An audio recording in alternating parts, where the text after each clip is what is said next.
dimanapun kalian berada, di rumah, mungkin masih ada yang ke kantor dan lain-lain.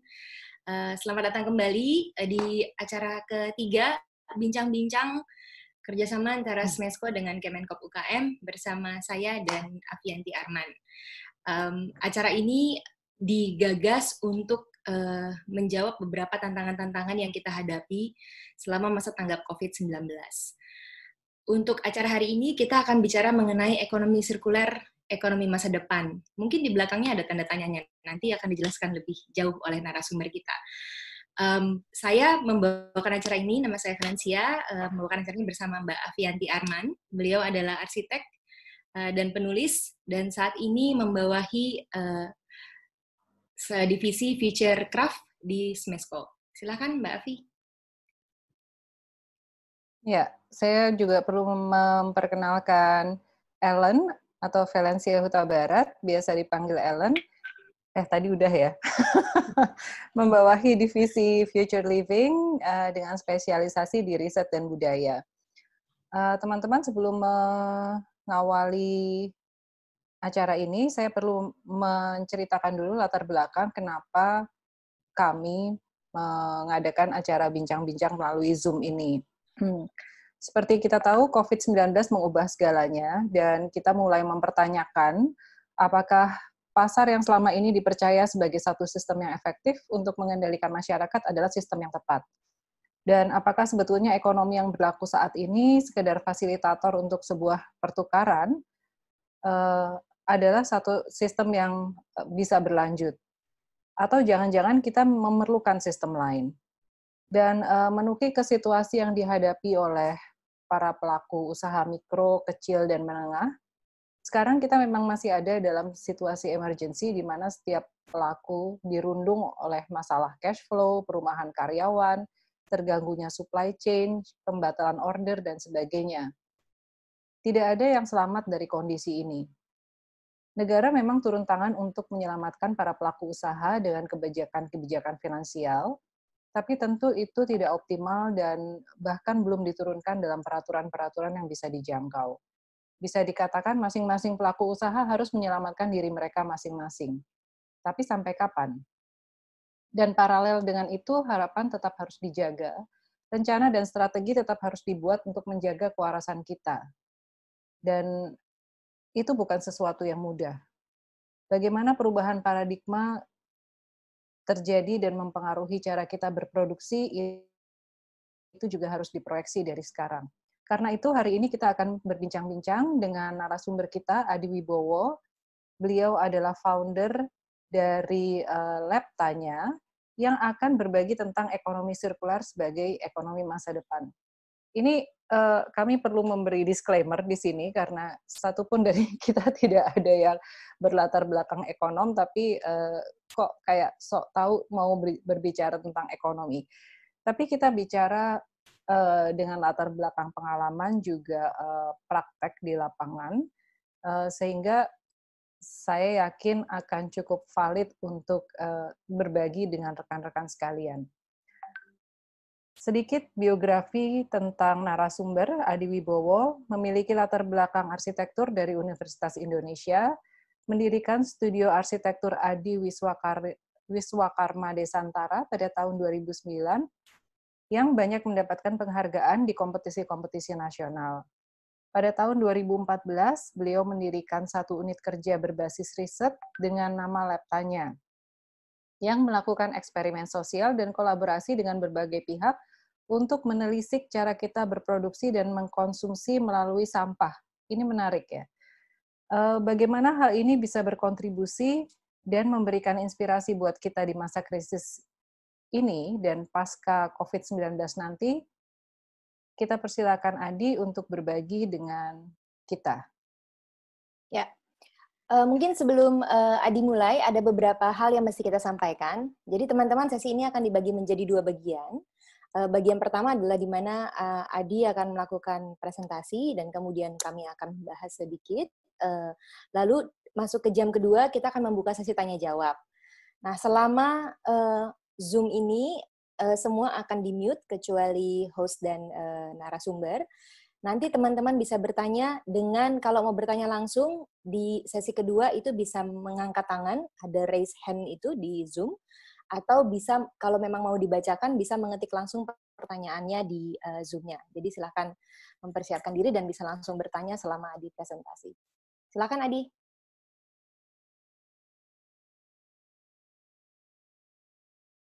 Halo, selamat siang. Terima kasih, Ellen, Mbak Vivi, atas pengantar dan juga perkenalannya. Saya langsung mulai aja, saya coba share materi.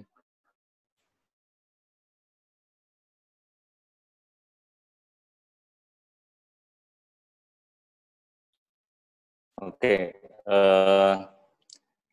beberapa waktu lalu diundang sama teman-teman dari Smesco, diwakili oleh Ellen, untuk mencoba membawa ekonomi sirkuler. Waktu itu sih saya sempat coba nawarin judul yang lain gitu, karena ya tadi ada pertimbangan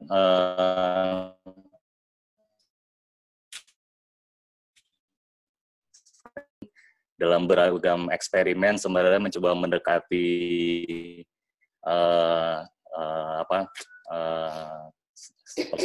agak masih banyak hal yang dalam perspektif personal saya masih punya banyak tawarkan sebagai satu model ekonomi yang bisa didorong sebagai ekonomi masa depan. Coba sebut yang prinsip menceritakan soal konsepsi ekonomi sirkuler itu sendiri kan lebih banyak dari dasar pengalaman dan juga Eropa gitu, dan kemudian juga bagaimana coba menghubungkannya dengan praktek-praktek yang tanya kerjakan yang sebenarnya punya banyak irisan yang kami mulai sejak tahun 2015, mencoba mendorong satu praktek dan juga intervensi ataupun juga eksperimen konsumsi yang kemudian juga sebenarnya punya banyak irisan dengan konsep ekonomi sirkuler itu sendiri.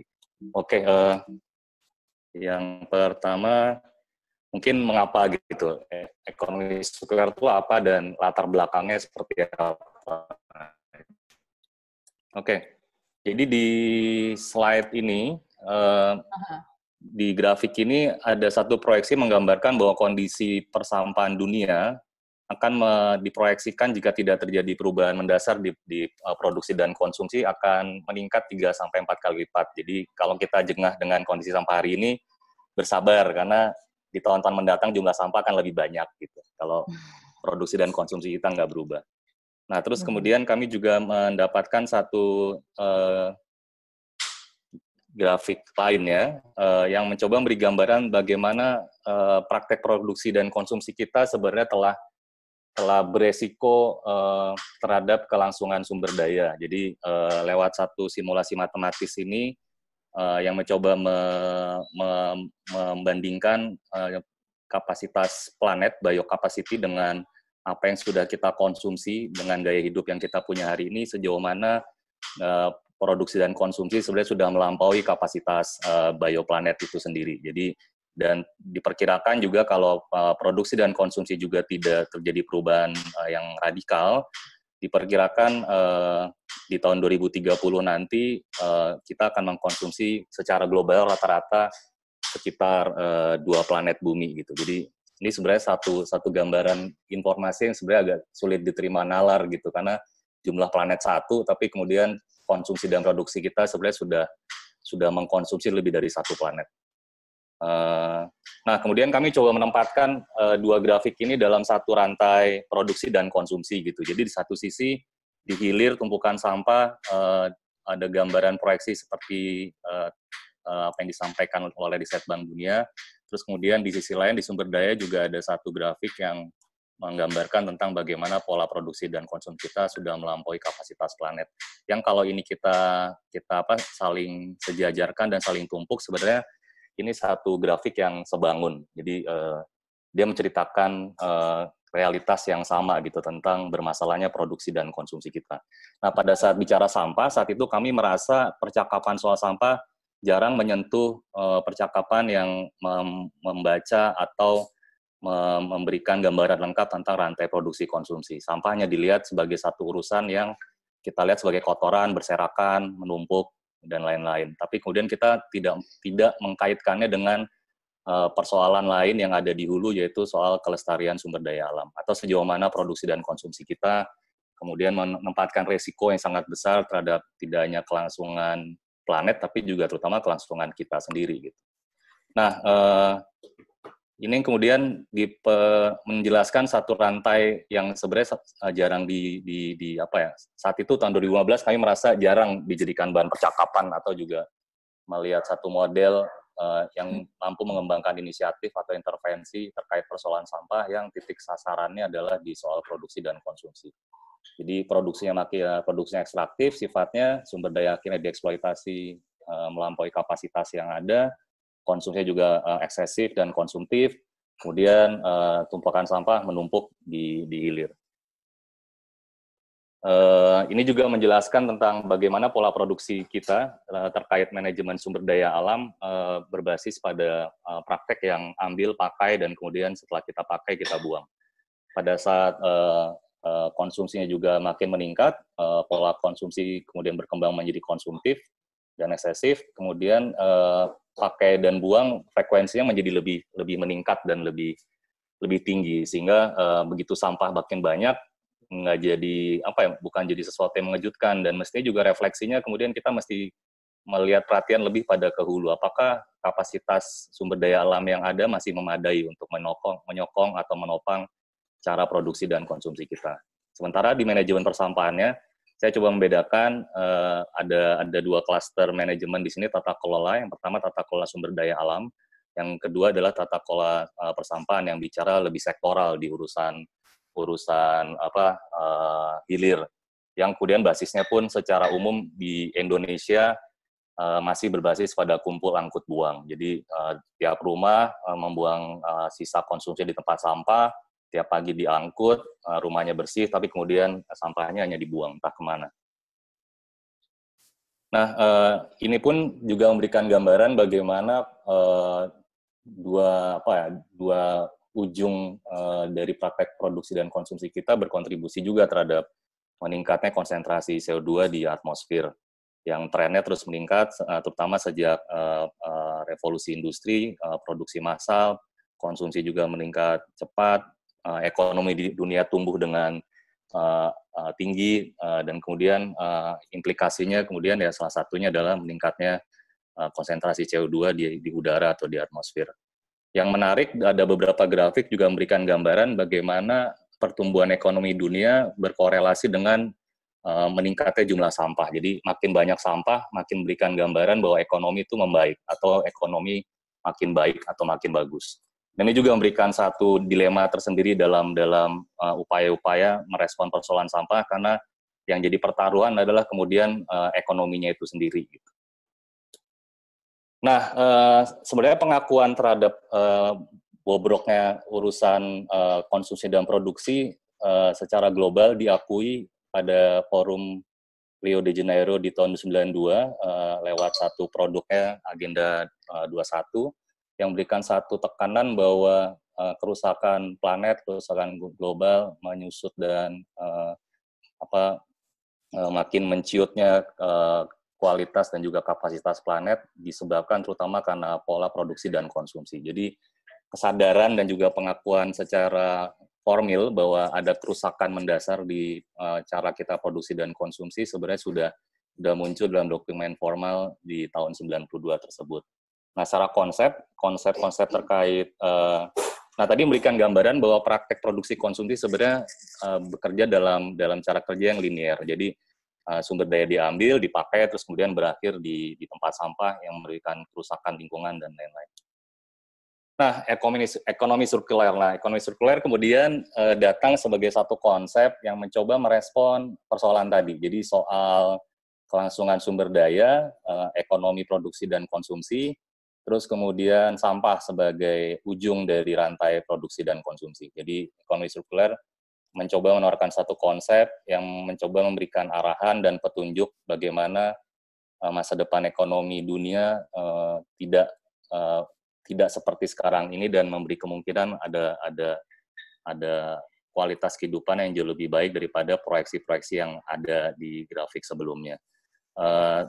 Konsep-konsep ini sebenarnya sudah mulai dikenal sejak tahun 70-an, di mana banyak akademisi dan juga banyak ilmuwan yang coba menawarkan berbagai konsep yang basisnya adalah upaya efisiensi sumber daya dan kemudian memperpanjang usia pakai material dan produk. Sehingga pada saat konsep perpanjangan usia produk dan juga material diharapkan kebutuhan terhadap eksploitasi sumber daya alam bisa ditahan atau dikurangi atau dikendalikan, dan resiko menjadi sampah juga bisa ditekan karena usia pakai relatif lebih panjang. Nah, tapi kemudian secara konsep ini terus berkembang dan kemudian mempunyai satu term ekonomi sirkuler. Salah satunya juga dipopulerkan oleh yang paling gencar tuh Yayasan Ellen MacArthur Foundation, saudara, yang mencoba memformulasikan satu konsep ini dan mencoba mengembangkannya menjadi satu konsep yang bisa diadopsi di banyak negara, tidak hanya di Eropa. Nah, secara prinsip mungkin gambaran sirkular ekonomi atau ekonomi sirkuler seperti gambaran ilustrasi ini, daun rontok menua, menguning, terus jatuh dari pohon, jatuh ke tanah, dia hancur, memberikan nutrisi dan asupan buat mikroorganisme di dalam tanah. Mikroorganisme di dalam tanah kemudian bekerja menggemburkan tanah, tanah menjadi subur, kaya akan nutrisi dan mikronutrisi, kemudian tanaman hidup di atas tanah tersebut mampu tumbuh berkembang dengan sehat, menghasilkan buah dan daun yang bisa dimakan makhluk hidup lain kemudian mengeluarkan kotorannya kemudian memberikan nutrisi balik kepada tanah dan terus berputar tanpa putus dan tanpa henti. Nah, metabolisme sirkular ini sebenarnya jadi satu konsep yang diadaptasi menjadi konsep ekonomi sirkuler karena lewat metabolisme sirkular ini yang dihasilkan lewat cara kerja alam, memberikan gambaran bahwa alam tidak menghasilkan sampah. Jadi sampah sebenarnya memberikan satu indikasi bahwa ada satu sistem yang kemudian kita kerjakan, kita praktekkan yang sebenarnya masih buruk karena menghasilkan ekses itu sampah gitu. Nah, ini yang kemudian dikembangkan menjadi satu konsep tentang circular economy. Jadi circular economy sebenarnya kalau lihat diagram ini dia berbicara dalam konteks rantai material. Jadi bagaimana material berubah bentuk dalam satu siklus hidupnya, dia kemudian berakhir, kemudian dia tidak mati tapi dia berubah bentuk menjadi bentuk yang lain dan kegunaan dan bentuknya berubah sehingga kemudian bentuk dan guna baru itu mampu mendorong lahirnya bentuk dan material baru berikutnya. Jadi siklus ini memberikan gambaran bagaimana mestinya sistem yang dikembangkan dalam praktek produksi dan konsumsi mampu bekerja dalam nalar dan konsepsi seperti ini. Nah, begitu dikembangkan dalam konsep yang diadaptasi dalam praktek kerja manusia, human made gitu. Ada klaster pemisahan tentang bagaimana siklus tadi bekerja dan dikembangkan. Jadi satu tawaran ini sebenarnya diperkenalkan awalnya oleh Baumgartner dan McDonough, salah satu arsitek dan juga kemis ahli kimia yang membuat buku Cradle to Cradle, mencoba membuat satu konsepsi tentang bagaimana siklus material itu sebenarnya secara konsep dipisahkan antara siklus biologis dan siklus teknis. Jadi ada material yang sebenarnya mempunyai siklus hidupnya, siklus biologis, misalnya material-material alam, tanaman, tumbuhan yang berbasis alam yang belum terkena intervensi manusia terlalu banyak gitu. Artinya material chemical dan lain-lainnya mungkin masih minim gitu dan relatif organik sehingga dia punya siklus yang relatif tanpa intervensi manusia mampu melanjutkan siklusnya sendiri gitu, melakukan satu siklus biologis. Dan di sisi lain ada material-material yang datang dari inovasi manusia yang kemudian produksi dan kemudian siklusnya sangat tergantung dengan teknologi-teknologi yang memungkinkan siklus itu terus bisa berjalan dan berkelanjutan. Jadi pemesihan ini sebenarnya memberikan gambaran bagaimana konsepsi material dan siklusnya secara dasar gitu dipisahkan lewat karakteristik material tersebut, siklus teknis dan siklus biologis. Nah, dalam gambaran yang lebih sederhana, kalau tadi kita ambil dari alam, kita pakai, kita produksi, terus kita konsumsi, terus kemudian kita buang, siklus sirkular sebenarnya memberi gambaran bahwa pada akhirnya tempat sampah tidak lagi dibutuhkan gitu, karena siklusnya bisa terus berjalan dan memutar. Jadi ada yang bisa kita pakai untuk membuat alam, meregenerasi alam gitu, membuat alam mampu tumbuh kembali, kapasitasnya membaik, meningkat, terpulihkan. Terus kemudian juga ada yang secara teknis, material-material bisa dipakai untuk menjadi sumber daya, sehingga pemakaian terhadap raw material atau material-material yang diambil langsung dari alam bisa dihindari atau bahkan jumlahnya bisa ditekan gitu. Atau juga mengembangkan praktek yang bisa dipakai lagi. Nah, dalam konsep ini mestinya di circular economy itu satu masa depan yang kita tidak mengenal lagi apa yang namanya tempat sampah gitu. Jadi karena memang yang dilawan ini rezim tempat sampah gitu. Jadi selama ini manusia hidup dalam satu rezim tempat sampah, dan circular economy sudah mencoba melawan rezim ini, sehingga tempat sampah mestinya nggak perlu ada lagi dalam kehidupan keseharian masyarakat. Nah,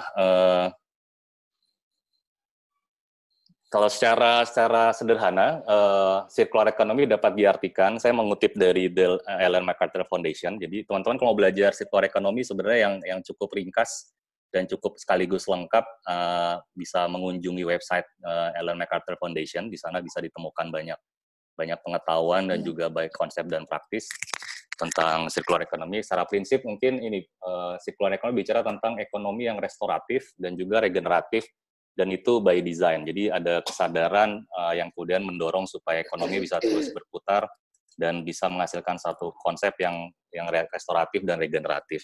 Secara prinsip ada 3 prinsip utamanya.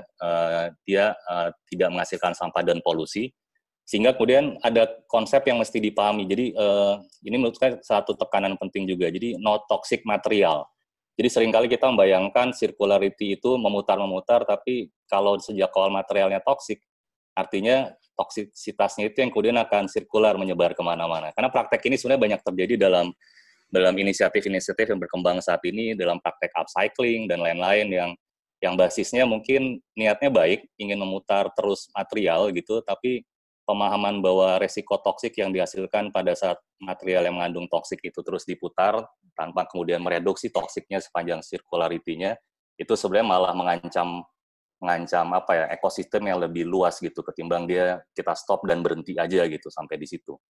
Terus kemudian menggunakan produk dan material yang dipakai terus-menerus dan memperpanjang usia pakai, dan kemudian juga meregenerasi sistem biologis alam, sehingga kemudian dia bisa jadi sumber daya yang terus langgeng dan lestari. Nah, ada strategi yang juga dikembangkan yang saya coba kasih gambaran singkat aja, cuma yang menarik itu buat saya konsep strategi yang ditawarkan lewat circular economy atau circular strategis dan circular design adalah mengubah produk menjadi service. Jadi selama ini kita melihat produk sebagai produk, sehingga keberlanjutan ekonomi sangat tergantung dari rusaknya satu produk. Jadi begitu produk rusak dan usang, muncul produk baru yang akan memperpanjang siklus hidup satu sistem ekonomi gitu, atau sistem usaha atau sistem bisnis. Nah, pada saat konsentrasi bukan ke produk tapi ke service, kita kemudian bisa mengalihkan perhatian bukan lagi pada produknya tapi jasanya, sehingga ada kesadaran untuk memperpanjang usia produk, karena makin panjang usia produk, makin efisien atau cost yang kemudian dihasilkan dari memproduksi produk dalam rangka memberikan servis kita menjadi lebih kecil gitu. Jadi logikanya kemudian berubah pada saat kita melihat produk bukan sebagai mesin ekonomi generatornya, tapi justru produk sebagai struktur dari usaha yang kita buat gitu. Jadi ada upaya untuk pertahankan kelangsungan produk supaya cost-nya tidak membebani dalam upaya servis yang kita lakukan. Nah, salah satu contohnya sebenarnya Philips produsen lampu mengubah strategi usahanya, tidak menjual lampu sebagai produk, tapi menjual cahaya sebagai servis gitu. Jadi dengan demikian, kalau sebelumnya mungkin riset R&D produk Philips pada saat mengembangkan produk lampu dibatasi oleh usia pakai supaya kemudian muncul produk-produk lanjutan, pada saat mengembangkan inisiatif model servis macam ini, kemudian R&D Philips akan berusaha semaksimal mungkin untuk membuat produk lampu yang usia pakainya justru sepanjang mungkin gitu. Jadi ini yang bisa jadi strategi yang menurut saya juga cukup menarik. Nah, cuma dalam banyak kritik terhadap konsep ekonomi sirkuler sebenarnya masih mengedepankan satu konsep yang mengedepankan ekonomi dan menempatkan lingkungan sebagai daya dukung. Jadi harapannya sebenarnya dengan melihat lingkungan dan alam sebagai daya dukung, ekonomi terus bisa berjalan dan berkelanjutan. Nah, ada pilar sosial atau dimensi sosial yang sebenarnya tidak menjadi perhatian utama dari konsep ini gitu. Jadi dimensi sosial dibayangkan oleh circular economy dianggap akan terdampak positif pada saat misalnya lingkungan punya kualitas baik, air punya kualitas bersih, udara punya kualitas bersih, sumber daya terjaga, dan kemudian dengan konsep tersebut harapannya dimensi sosial akan juga punya kualitas yang jauh lebih baik gitu, karena sumber daya yang ada atau juga alam sebagai pelingkup kehidupan sosial itu punya kualitas yang juga baik gitu. Tapi yang tidak dibahas adalah banyak hal dalam kerusakan sistem ekonomi yang ada hari ini bukan hanya berkisar pada tersedia atau tidak tersedianya resource, tapi ini bicara juga soal akses, bicara soal ketidakadilan, kesenjangan, dan lain-lain. Sehingga pada saat bicara circular economy sebenarnya nggak cukup lengkap untuk memberikan gambaran bagaimana dimensi sosial bisa terjangkau dan mampu memberikan dorongan yang lain terhadap model ekonomi yang bisa dikembangkan di masa depan. Jadi kritik-kritik yang kemudian melihat bahwa dimensi sosial masih timpang atau belum diberikan perhatian terhadap pada konsep circular economy sebenarnya juga menjadi catatan penting tentang bagaimana kita membaca siklus ini. Jadi kalau kita baca siklus alam ini sebenarnya ada yang tidak dibaca oleh satu konsep circular economy, yaitu adanya aktor-aktor kunci dan bagaimana kemudian interdependensi antara aktor-aktor yang kemudian ini membentuk satu ekosistem lengkap dan bisa dibilang ekosistem sempurna. Jadi ada jaringan sistem, ekosistem organisme pemberi dan pembentuk dan pemberi manfaat. Di situ ada diversity, ada keberagaman, di situ ada interkoneksi dan interdependensi. Dan situ juga ada proximity yang kemudian mendorong kita untuk mengembangkan pemahaman tentang apa itu lokal gitu. Jadi konsep-konsep ini sebenarnya relatif nggak terlalu dieksplorasi dalam konsep circular economy. Nah, yang menarik memang meletakkan circular economy sebagai konsep apa yang dianggap inovatif dan terobosan, jadinya kelihatannya naif gitu kalau dia hanya ditempatkan sebagai satu konsep sendirian. Di Eropa, baru ini ada satu kabar berita, Amsterdam sebagai salah satu model circular city, baru-baru ini mencoba mendorong dikembangkannya satu konsep donut economics. Jadi donut economics dalam perspektif yang lain sebenarnya beri gambaran tentang bagaimana relasi antara sosial, terus ekonomi dan lingkungan bekerja dan kemudian sebenarnya menarik menjadi tawaran. Jadi kalau dalam donut ekonomi dia Kate Raworth gitu sebagai konseptor model ekonomi ini memberikan gambaran konsep bentuk donat ini. Jadi yang menjadi fondasi itu adalah kesejahteraan atau kualitas kehidupan sosial. Jadi itu sebagai basic, jadi sebagai dasar. Nah, kalau dia kemudian ada di luar itu, ada di dalam lubang donatnya, itu kemudian sebenarnya terjadi shortfall gitu. Ada satu kualitas yang nggak tercapai gitu. Jadi itu akan terjadi kegagalan. Jadi kegagalan ekonomi, kegagalan sosial. Tapi kemudian di batas atas, di limit atas, perimeter paling luar itu adalah ecological ceiling. Itu bicara soal biocapacity, itu kemudian bagaimana alam dan semesta, alam dan juga planet mampu mendukung keberlanjutan ekosistem makhluk hidup yang ada di dalam planetnya gitu. Jadi ada batas bawah itu sosial dimensi, sosial sebagai urusan yang mendasar, urusan sosial urusan dasar, terus kemudian batas atasnya adalah kapasitas planet. Nah, mengembangkan dua konsep ini seperti yang dilakukan Amsterdam gitu, sebenarnya jadi menarik untuk melihat bagaimana dua konsep ini bekerja dan saling melengkapi. Oke, itu kurang lebih pengantar. Nah, sekarang saya coba menyampaikan beberapa gambaran tentang praksis lab tanya ya, merespon atau paling nggak sejak awal di tahun 2015 kami memang belum terlalu ya mulai baca-baca soal circular economy, tapi sebagai konsep dia belum terlalu umum dan familiar sebenarnya. Dan kami memang pada saat itu sengaja tidak ingin terjebak pada jargon-jargon, jadi berusaha mengembangkan praktek, mengembangkan semacam sensitivitas terhadap urusan produksi dan konsumsi, tapi juga beyond jargon atau konsep-konsep yang mungkin sedang berkembang di luar. Nah, kami mencoba melihat urusan produksi konsumsi sebenarnya bisa dipisahkan dalam tiga tahap, 3 stages. Yang pertama kemudian saat pra produksi konsumsi, terus kemudian saat produksi dan konsumsi, dan kemudian pasca produksi konsumsi. Pada saat di tahun 2015 kami mencoba memilih rumah sebagai laboratorium. Jadi kami mengajak beberapa orang di rumahnya mencoba membumikan satu refleksi tentang praktek produksi konsumsi yang nantinya pada saat pengetahuannya bisa diproduksi, harapan kami dia bisa di scale up menjadi satu model konsep yang bisa dikembangkan dalam skala-skala yang lebih luas atau lebih besar. Di waktu itu kami mencoba satu eksperimen, mengajak komunitas warga di lingkungan dekat studio kerja kami untuk membuat satu eksperimen bagaimana melihat sampah sebagai indikator. Jadi semacam rapot gitu. Kalau ada sampah di tempat sampah kita, mestinya kita bisa menilai seberapa baik dan seberapa buruk produksi dan konsumsi kita. Sehingga apabila kita mau melakukan perbaikan terhadap rapot sampah kita, mesti yang pertama kita lakukan ya intervensi di siklus produksi dan konsumsinya. Jadi melakukan intervensi di tahap pra-produksinya atau konsumsinya, kemudian di saat, dan kemudian di paskanya.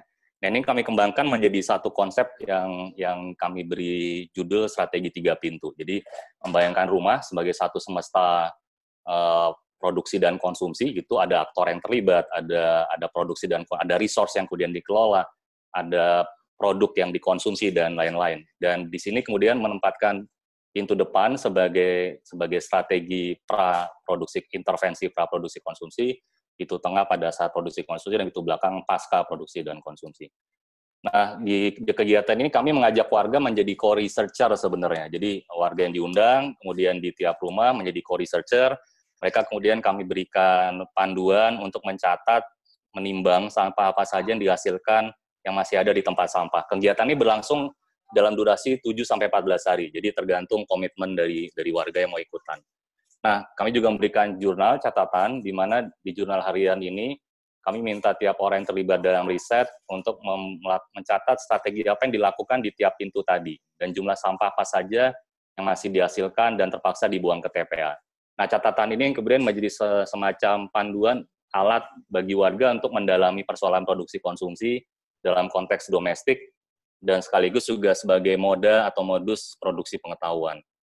Nah, yang menarik hasilnya 56-95% sampah bisa dikurangi. Jadi terus terang kami agak terkejut melihat angka ini gitu. Karena asumsi kami persoalan sampah pada saat 2015 kami coba dekati, narasi yang berkembang itu menempatkan teknologi sebagai satu pokok jawaban gitu. Sementara aspek-aspek lain yang basisnya pengetahuan atau yang sifatnya paradigmatik itu jarang dilihat sebagai satu prospek atau kesempatan. Nah, pada saat melihat ini, kami melihat ada satu prospek menarik bagaimana persoalan sampah pertama-tama punya prospek yang jauh lebih besar pada saat didekati dalam persoalan sifatnya mungkin lebih substansial, yaitu memahami persoalan sampahnya lebih jauh dalam aspek persoalan produksi dan konsumsi. Nah, modul ini kami coba di banyak tempat. Di Tangerang Selatan kami mencoba di beberapa komunitas, di Jakarta juga kami mencoba mengembangkan di beberapa komunitas, di Banjarmasin.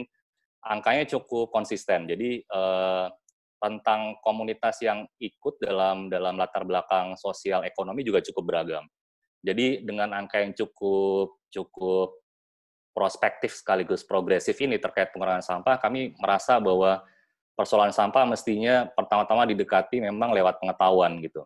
Jadi bukan kemudian lompat pada aspek yang sifatnya mungkin semacam obat yang bisa menyembuhkan segera gitu. Jadi pendekatan pengetahuan katanya lebih punya prospek karena dia tidak saja memberi kesempatan persoalan lingkungan bisa selesai dalam jumlah yang signifikan, tapi dia juga membuka prospek terhadap kemungkinan berkembangnya konsep-konsep baru dari praktek produksi dan konsumsi. Jadi kita tidak menyelesaikan dengan obat, tapi justru membuka kesempatan munculnya konsep-konsep lain. Jadi bagaimana circular economy ataupun nanti donut economics gitu bisa berkembang karena paradigmatik dan posisi pemahaman terhadap persoalan juga sudah bergeser atau berubah. Nah, di terakhir 2019 kami membuat forum warga pelopor. Ini sebenarnya dalam rangka membuat eskalasi, karena upaya-upaya yang datangnya lewat ranah akar rumput, atau paling tidak dalam konsep rumah minim sampah, kami pendekatannya kan lewat pendekatan pengetahuan di level domestik gitu. Nah, kami merasa kalau dilakukan pelan-pelan akan terlalu lama, sementara persoalannya udah cukup akut gitu. Jadi kami merasa perlu melakukan pendekatan bagaimana membuat perubahan ini bisa lebih struktural gitu. Jadi kami merancang satu forum, minta difasilitasi oleh pemerintah Kota Tangerang Selatan, kami minta Dinas Lingkungan Hidup hadir, Bapeda hadir, Wali Kota Tangerang Selatan hadir. Di forum ini, warga-warga yang pernah ikutan eksperimen rumah minim sampah, kami minta untuk mempresentasikan pengetahuannya, apa yang mereka kini kerjakan, dan apa yang mereka bayangkan akan kerjakan di masa depan.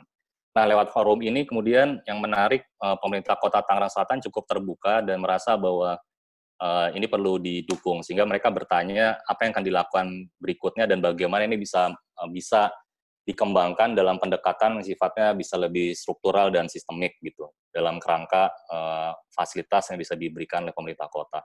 Nah, kami membuat satu konsep, satu skema usulan tindak lanjut yang mencoba menempatkan ukuran artinya gini, kita punya Jaksranas pengurangan sampah 30%, kenapa tidak itu kemudian dijadikan ukuran gitu dalam upaya kita merespon persoalan sampah. Selama ini orang bilang udah melakukan intervensi atau upaya melakukan penanggulangan sampah, tapi kalau ditanya berapa persen sampah yang bisa dikurangi, nggak ada yang bisa jawab gitu, angkanya berapa gitu.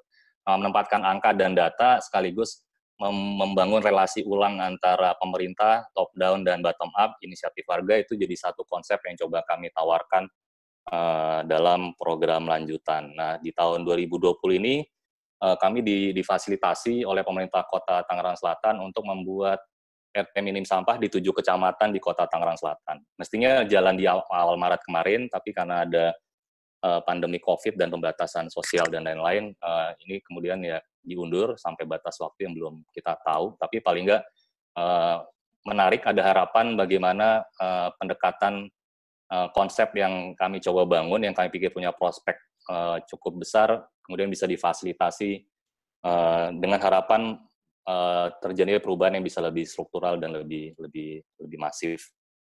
Nah, berikutnya ada eksperimen lain kami lakukan, yaitu tentang bagaimana sebenarnya persoalan produksi dan konsumsi tidak hanya bicara sampah sebagai indikator, tapi juga bicara soal akses terhadap sumber daya.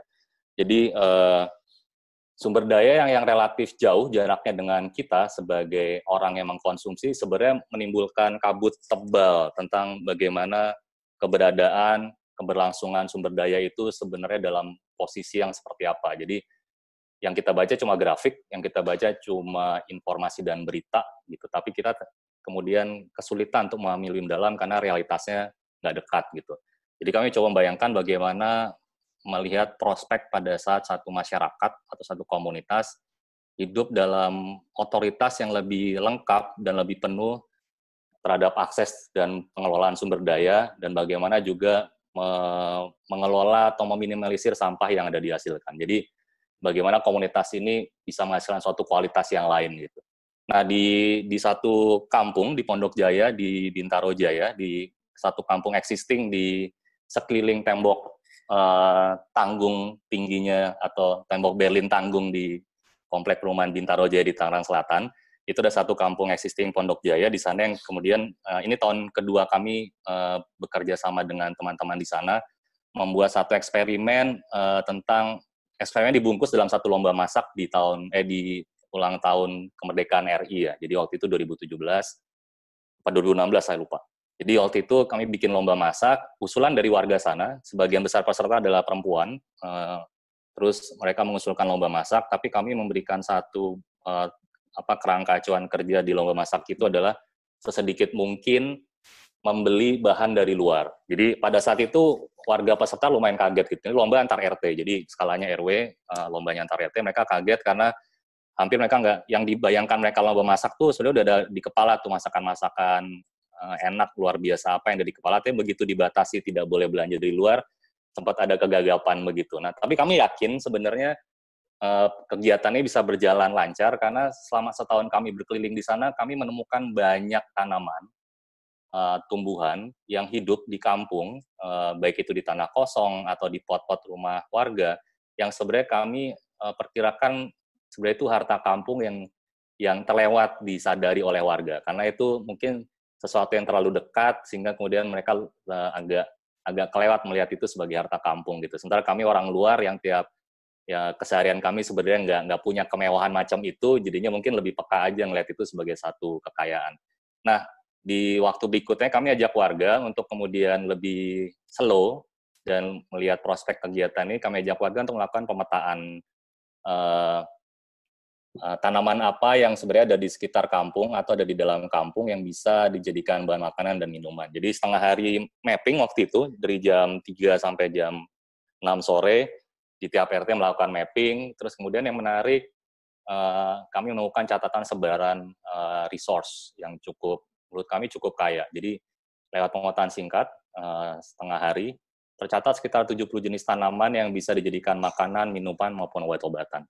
Nah, ini yang kemudian menjadi satu kekayaan yang selama ini mungkin tidak terpresentasikan dan mungkin warga taken for granted aja gitu terhadap kekayaan ini. Nah, setelah itu warga kemudian lebih percaya diri terhadap apa yang akan mereka masak. Tapi karena ini lomba, yang menarik pada saat perencanaan masakan gitu, perencanaan diskusi dan masak apa ya, karena lomba mereka saling rahasia-rahasiaan gitu. Jadi mau masak apa ya gitu, terus satu kelompok bisik-bisik dan kelompok lain bisik-bisik. Nah, cuma kami mikir kalau semua bisik-bisik nanti semuanya masak yang sama dong gitu. Sementara kita punya resource yang cukup beragam gitu.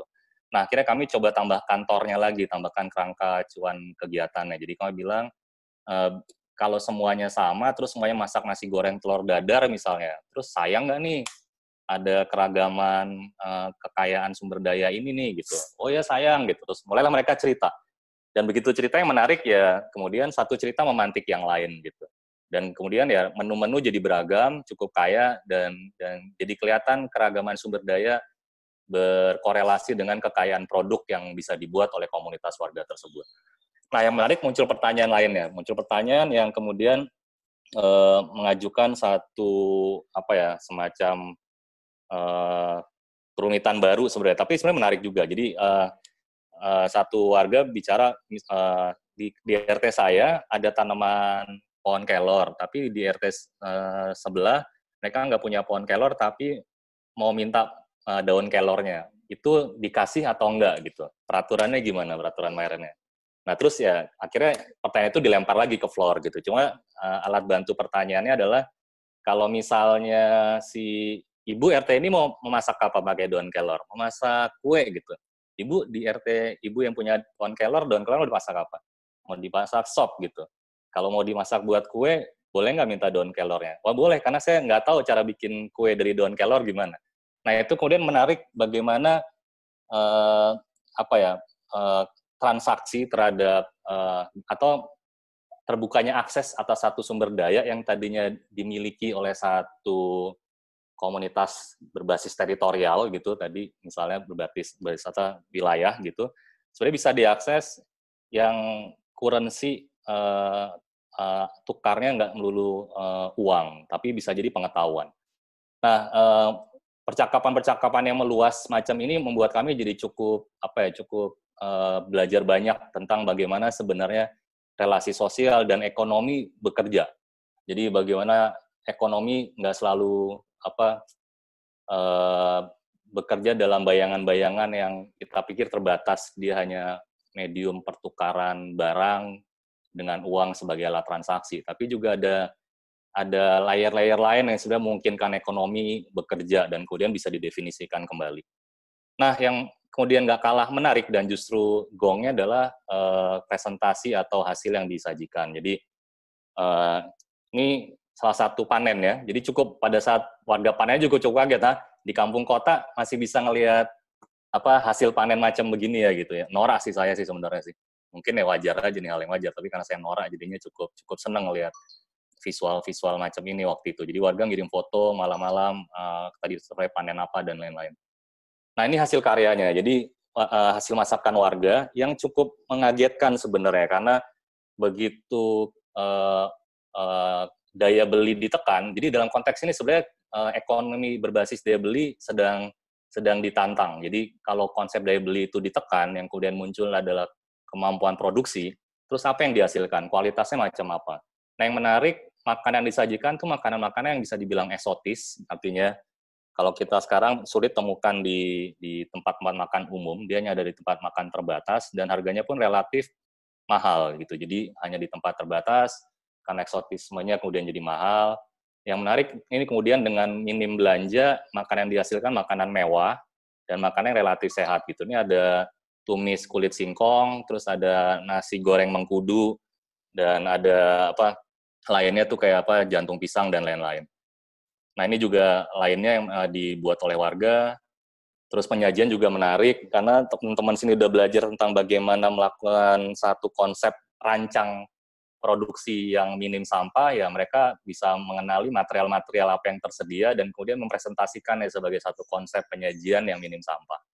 Dan waktu bikin piring dari daun pisang atau wadah dari daun pisang, hampir dipastikan bahwa mereka nggak menggunakan staples gitu. Jadi menarik bagaimana pengetahuannya cukup mendalam dan iterasi terhadap desainnya juga cukup kuat muncul, yang sebenarnya hasil dari satu proses panjang kesadaran tentang produksi konsumsi yang berbasis sumber daya dan juga minim sampah.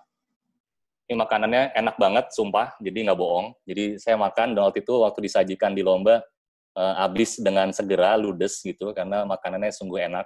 Kami ulang lagi program ini di Panen Raya Nusantara, di Festival Panen Raya Nusantara, dan juga sama, pengunjung yang makan ludes habis, jadi apresiasinya cukup tinggi. Jadi saya pikir ada kualitas keluaran produksi konsumsi yang berbeda dari produksi konsumsi sehari-hari pada saat akses terhadap sumber dayanya jadi dekat, dan otoritas untuk mengelola sumber daya dan juga mengontrol keluaran sampahnya juga bisa lebih besar gitu. Dan yang bisa dibilang ya sampah relatif minim, karena yang masih jadi sampah ya mungkin bungkus garam atau bungkus minyak goreng gitu. Ya itu karena mungkin hal-hal yang mungkin warga nggak punya dan nggak bisa produksi dan terpaksa harus beli.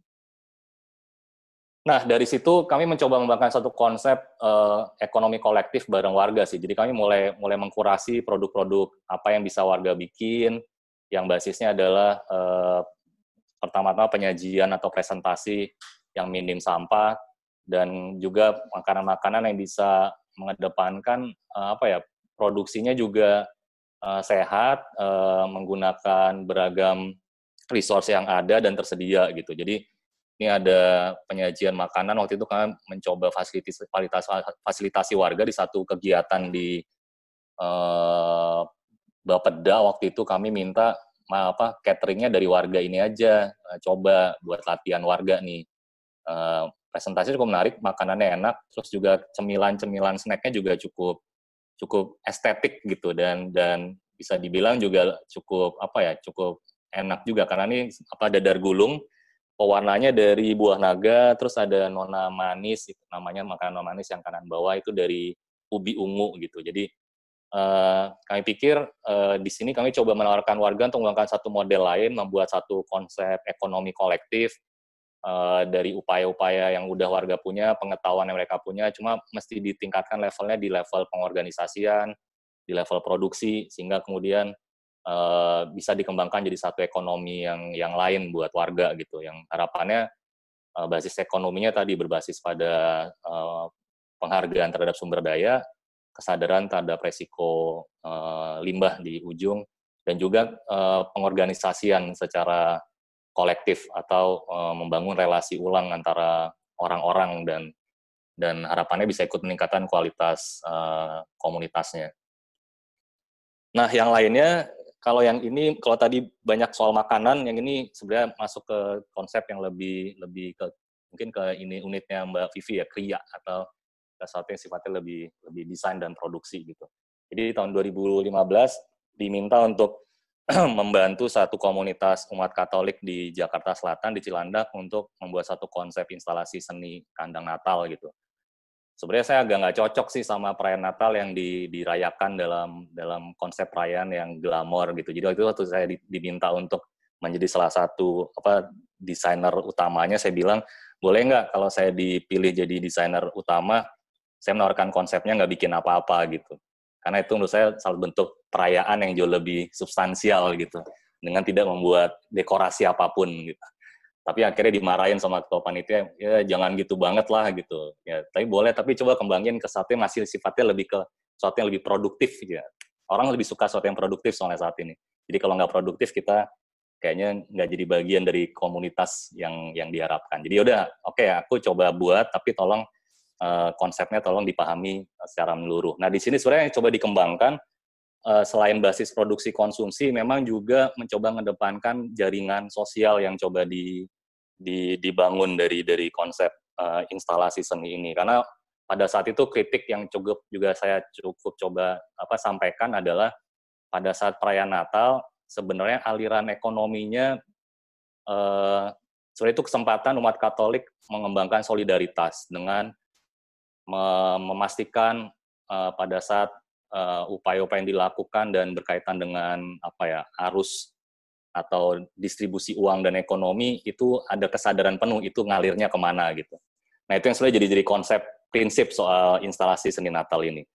Nah, kalau ini bentukannya, jadi biar kebayang dulu aja. Jadi waktu itu kami bikin satu kandang Natal yang materialnya dari pincuk daun bambu, pohon bambu, piring bambu, yang diproduksi bersama umat, yang produksinya sebenarnya melibatkan artisan. Artisannya itu sebenarnya pedagang bambu yang biasanya jualan di pinggiran jalan emperannya Pondok Indah gitu, rumah besar di pinggiran jalan ada tukang jual bambu, yang sebenarnya dia bukan tukang jual bambu biasa, tapi sebenarnya dia seorang artisan gitu.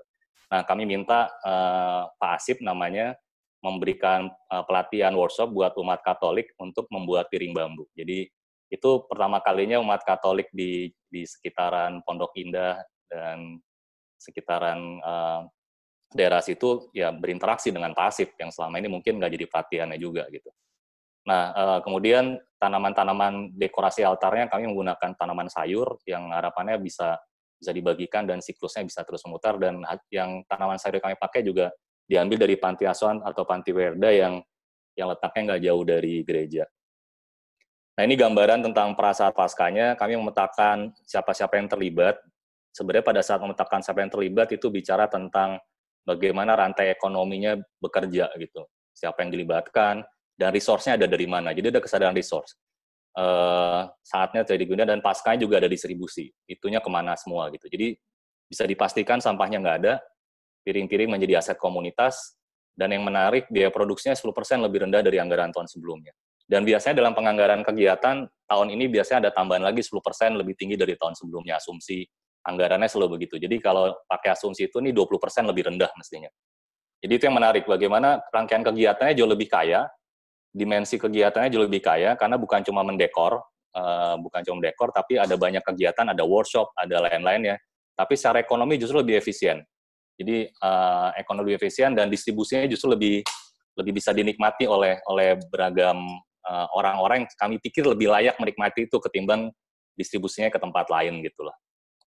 Nah, yang kelima, ini karena dari proyek tersebut kami mengembangkan satu konsep yang namanya material life after event. Jadi melihat setiap event mestinya itu bisa jadi sumber tempat material itu berada. Jadi selama ini kan sebagai desainer, sebagai arsitek, kita membayangkan source of material tuh ya entah dari sumber daya alamnya langsung dari tambang, atau dari hutan, atau dari kebun gitu, ya atau dari toko material gitu. Tapi kita jarang menempatkan pameran, event itu sebagai source of resources-nya gitu. Jadi sumber atau tempat di mana material itu berada. Sementara pameran atau event umumnya temporer gitu. Jadi usianya pendek, sementara materialnya melekat sama event atau pamerannya. Jadi begitu pameran atau eventnya mati, ya materialnya ikut mati gitu. Resikonya begitu. Nah, bagaimana memperpanjang rantai hidup material dengan membuat jejaring event, sehingga satu event berjejaring dengan event lain, sehingga material bisa terus berkontribusi dan punya nilai. Dengan demikian usia pakai material bisa terus berlanjut.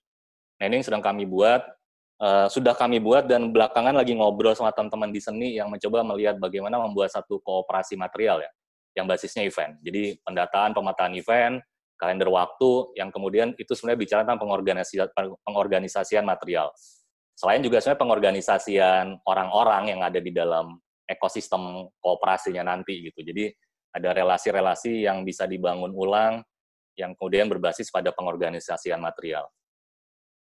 Nah, kemudian yang sudah sempat dibuat tahun lalu dan ingin dikembangkan, mestinya bulan Juni ini maunya rilis dan uji coba, tapi karena ada pembatasan aktivitas dan lain-lain, sepertinya akan pending, yaitu resto minim sampah. Jadi kalau yang lain-lain pendekatannya basisnya dari level yang mikro gitu, skalanya kecil. Di sini kami mencoba bereksperimen soal skala sebenarnya.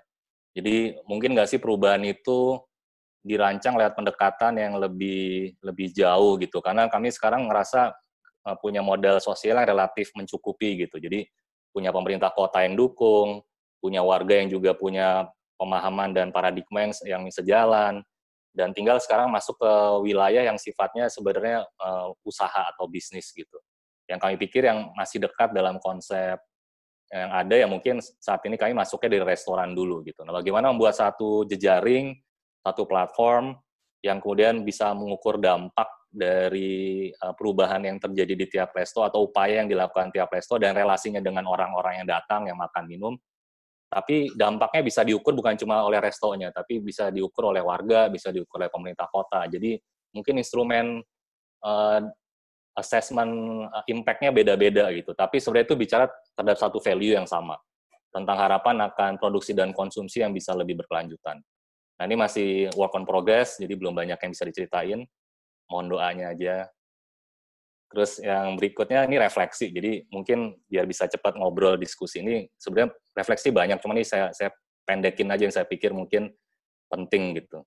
Jadi yang pertama, ekonomi sirkuler mestinya bukanlah barang baru dan asing. Jadi lewat temuan-temuan kami dalam banyak kegiatan eksperimen bersama komunitas warga di beberapa tempat, sebenarnya konsep ini tuh udah jadi bagian dari keseharian kita gitu. Sebagai pengetahuan dan praktek, dia masih bisa kita temukan di keseharian. Misalnya gambar yang paling kiri misalnya. Waktu itu diundang di satu komunitas warga di Gunung Pati di Semarang, sajian makan siangnya tuh bungkusnya daun jati gitu. Saya pikir ini bungkus daun jati biasa. Begitu saya buka, muncul gambar yang tengah. Ternyata ini semacam bento, jadi ada kompartemen yang memisahkan nasi dengan lauk gitu. Di luarnya daun jati, di dalamnya daun pisang. Begitu saya harus bungkus lagi daun jati, saya nggak bisa gitu. Jadi lipatan yang simpel ini ternyata rumit gitu. Jadi saya nggak bisa ngelipat ulang daun jatinya. Jadi ada kemampuan teknis yang sebenarnya nggak bisa disepelekan. Dan pengetahuan soal material juga relatif tinggi, karena begitu ngobrol dengan banyak orang, banyak warga yang masih dekat dengan praktek macam ini, mereka bisa ceritain bahwa daun pisang itu bikin makanan lebih awet, bikin makanan lebih wangi. Dan itu kalau nyari di literatur ilmiahnya, ada penjelasan ilmiahnya juga, bagaimana pada saat daun pisang ketemu makanan panas atau bahan panas, dia akan mengeluarkan polifenol. Polifenol itu yang kemudian sebenarnya satu elemen yang juga dibutuhkan oleh tubuh, dan dia juga sifatnya wangi gitu. Jadi bisa menimbulkan appetite, selera gitu terhadap makanan. Dan dia bisa juga mengawetkan makanan dalam waktu yang juga relatif cukup lama. Jadi ada warga yang juga cerita kalau makanan ditaruh di wadah plastik atau dibungkus plastik, makanan macam ini dimasak jam 7, dibawa piknik, dimakan jam 12, itu baunya udah nggak enak. Tapi kalau dibungkus daun pisang, itu masih segar dan masih mengundang selera. Nah, pengetahuan-pengetahuan itu sebenarnya relatif kita punya, cuma mungkin mengecil atau menciut karena nggak lagi jadi mainstream, atau bahkan sebagai pengetahuan dia ditinggalkan, yang muncul eksotisme gitu. Eksotisme tuh dibungkus daun pisang tapi di staples gitu. Itu kadang-kadang saya kesel sih ngeliatnya kadang-kadang. Jadi eksotismenya yang kuat, tapi basis pengetahuannya sebenarnya nggak cukup gitu, nggak memadai. Atau dibungkus daun pisang tapi dikasih lagi keras coklat gitu. Jadi nggak yakin sama daun pisangnya gitu. Jadi karena mungkin basis pengetahuannya nggak memadai. Nah, yang kanan waktu diundang ke tempat teman di Jogja, ini makanan umum sudah di daerah ya. Jadi ketan, terus makannya pakai emping. Ini tuh kalau di luar lagi jadi norak-noraknya gitu, edible spoon katanya. Jadi edible spoon ya. Kita mau udah tiap kali juga ini edible spoon gitu. Nah, konsep edible spoon malah menurut pengamatan saya juga nggak cukup lengkap dan nggak holistik. Karena misalnya habis makan bubur ayam, terus karena nggak mau nyampah, terus sendoknya saya makan gitu ya kali gitu, udah kenyang bubur ayam suruh makan sendok. Nah, kalau ngelihat emping ini kan dia satu kesatuan terhadap rasa dan cara gitu. Jadi cara makan dia melengkapi cara makan, tapi juga sebagai pengalaman makan dia juga melengkapi, karena rasa makan ketan tanpa emping itu berbeda dengan makan ketan sekaligus dengan empingnya gitu. Jadi hal-hal ini sebenarnya memberikan gambaran bahwa pengetahuan kita sebenarnya relatif ada dan ekonomi sirkuler mesti bukan barang baru.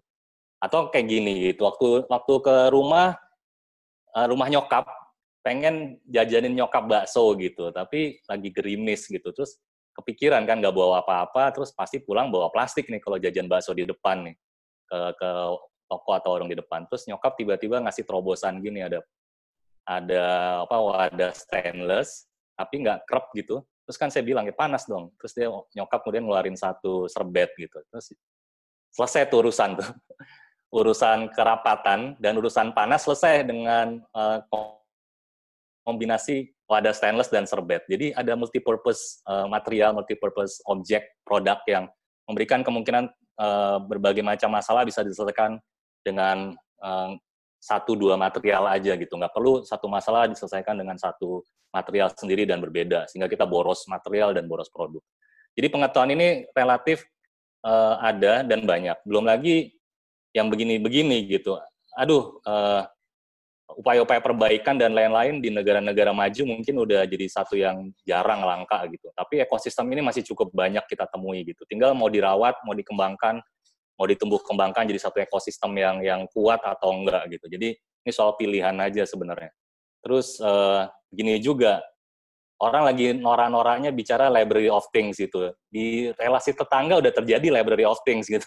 Tetangga nanya, ada tangga boleh pinjem nggak gitu. Ya udah ambil, silakan pinjem tangganya gitu. Sebaliknya kalau mungkin saya nggak punya vacuum cleaner, saya bisa nanya tetangga di WA gitu. Dia punya vacuum cleaner nggak? Gue pinjem dong gitu. Yang sebenarnya dimensinya lebih kaya gitu.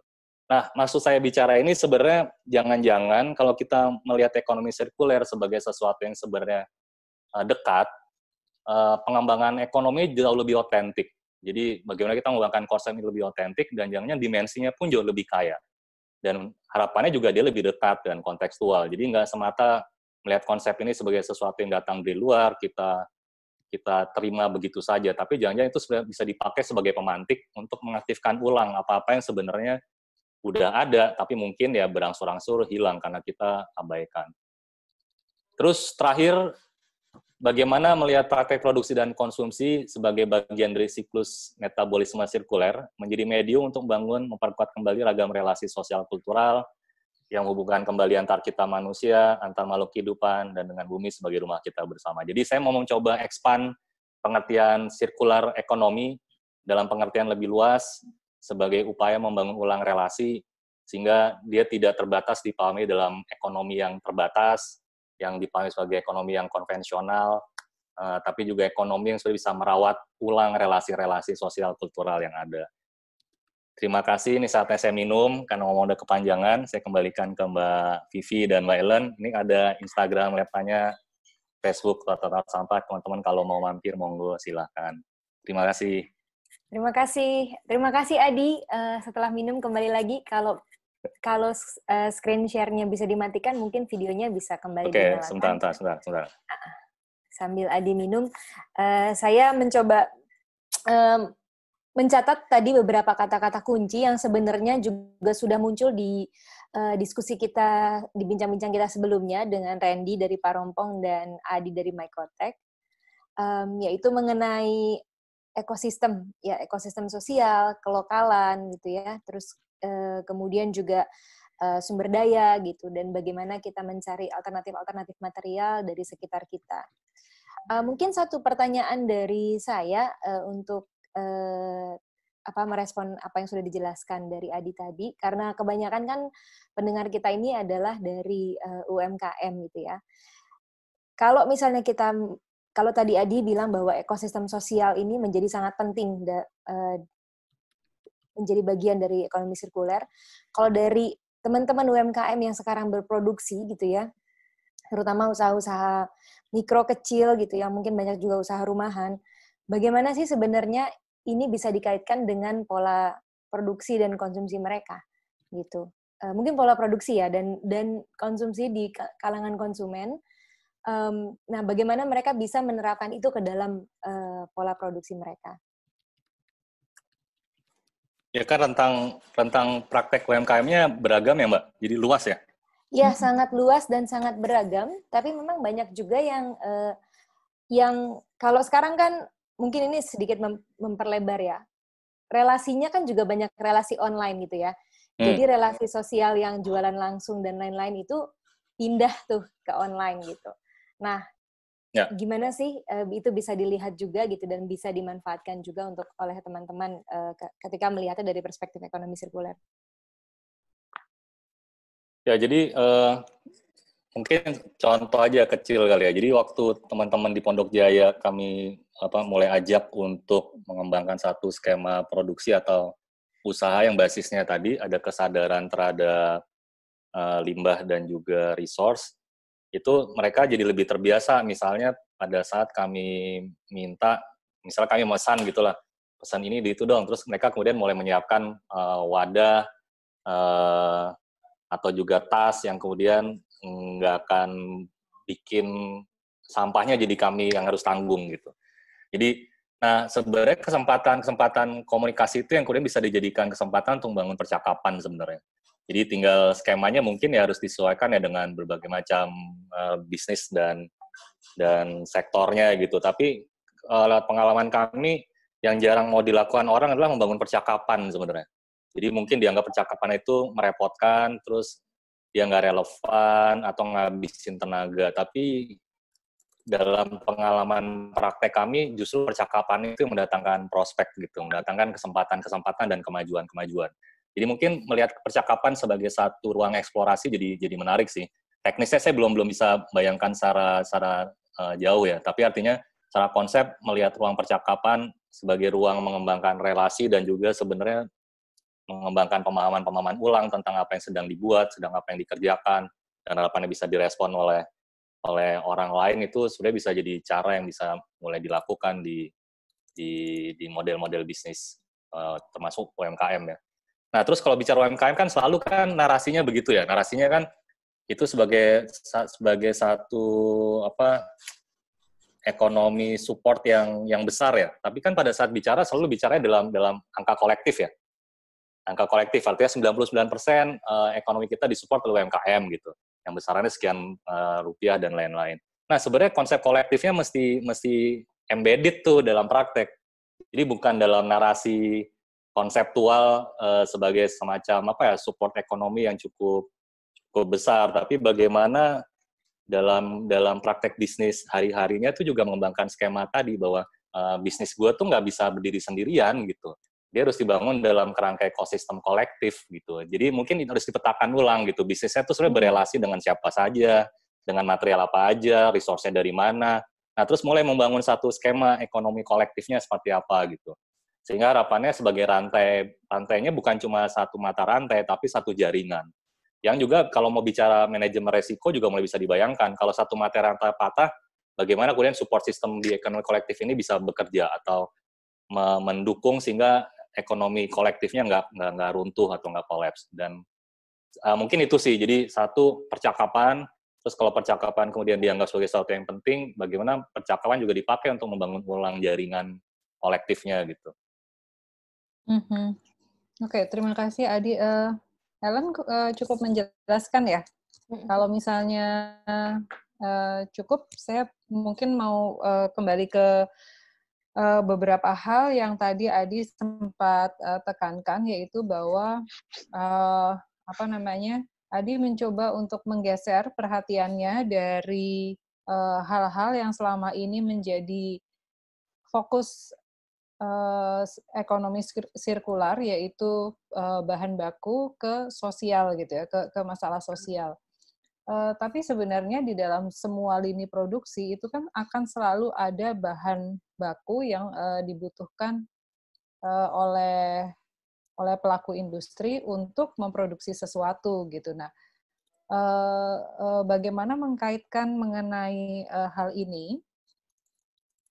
Kalau misalnya dibilang dengan kalau misalnya kemudian tadi fokusnya tetap di masalah sosial, bagaimana kita berbicara mengenai pengadaan bahan baku ini gitu ya, supaya ini bisa kemudian menjadi kembali menjadi satu sistem yang tertutup lagi gitu.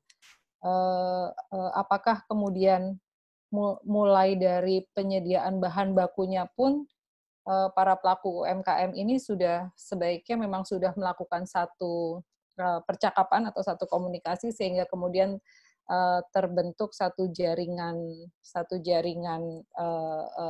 supplier bahan baku dengan berbagai macam skala, atau gimana dari pengalaman Leptanya?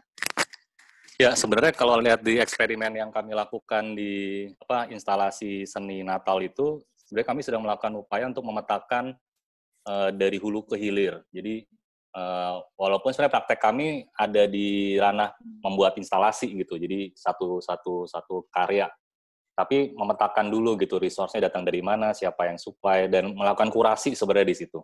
Kurasi itu artinya supaya kemudian percakapannya bakal dibangun seperti apa, terus nilai apa yang akan dibangun dan lain-lain. Jadi sebenarnya pada saat kita melakukan produksi, yang saya coba tawarkan ke teman-teman UKM memang mengembangkan praktek produksinya tidak hanya berhenti pada saat kita memproduksi sesuatu, tapi mengembangkan pemetaan lebih luas tentang bagaimana material itu datang, dari mana, dan pada saat itu datang, saya bukan semata demi merepotkan pekerjaan gitu, tapi tadi membangun relasi ulang tentang rantai kolektifnya lah gitu. Jadi kalau saya mungkin nggak cuma bicara rantai produksi konsumsi, tapi rantai kolektif supaya ada dimensi jaringan gitu. Jadi ada jaringan, ada sistem gitu. Jadi bukan semata menempatkan sebagai supplier, tapi juga menempatkan sebagai bagian dari ekosistem.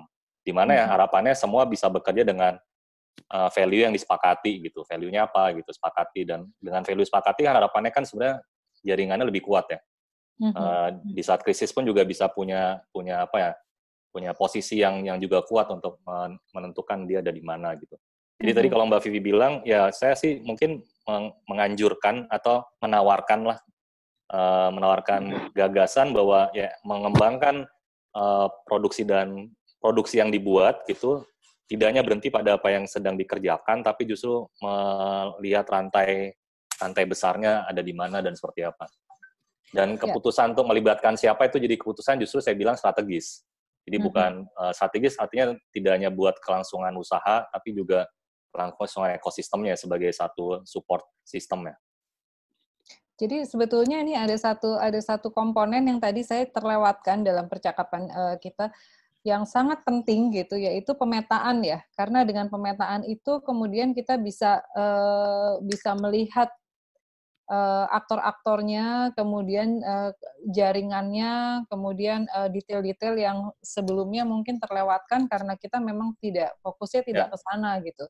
Ini satu catatan yang lumayan penting untuk kita jadikan salah satu kata kunci apabila kita mau mulai beralih ke satu sistem ekonomi yang lain gitu, dari yang konvensional ya. Oke, thank you Adi. Mungkin kita sekarang bisa mulai lanjut ke pertanyaan yang sudah dilontarkan oleh peserta yang ada di bagian chat. Bagaimana Ellen, mau kita panggil atau boleh. Kita bacakan saja ya? Iya. Nanti kalau perlu baru kita undang diskusi. Iya. Teman-teman, kalau yang mau dibacakan silakan langsung ketik di sini. Kalau misalnya mau bertanya langsung, tolong angkat tangan. Itu ada fitur angkat tangan di participants. Yang pertama itu dari Devani Gumulya. Pertanyaannya, jadi UMKM yang mengolah limbah dengan upcycle, apakah itu adalah hal yang baik dalam konteks ekonomi sirkular? Silakan Adi. Oke, baik dalam hal apa ya? Saya mungkin mengira-ngira aja ya, baik buruknya itu ada di mana. Sebenarnya tadi kalau bicara upcycle ataupun recycling gitu, artinya memutar ulang material dalam closed loop ekosistem gitu, mungkin yang perlu dipertimbangkan memang sejauh mana material tersebut memang tidak beresiko memperburuk ekosistem dengan toksiknya gitu.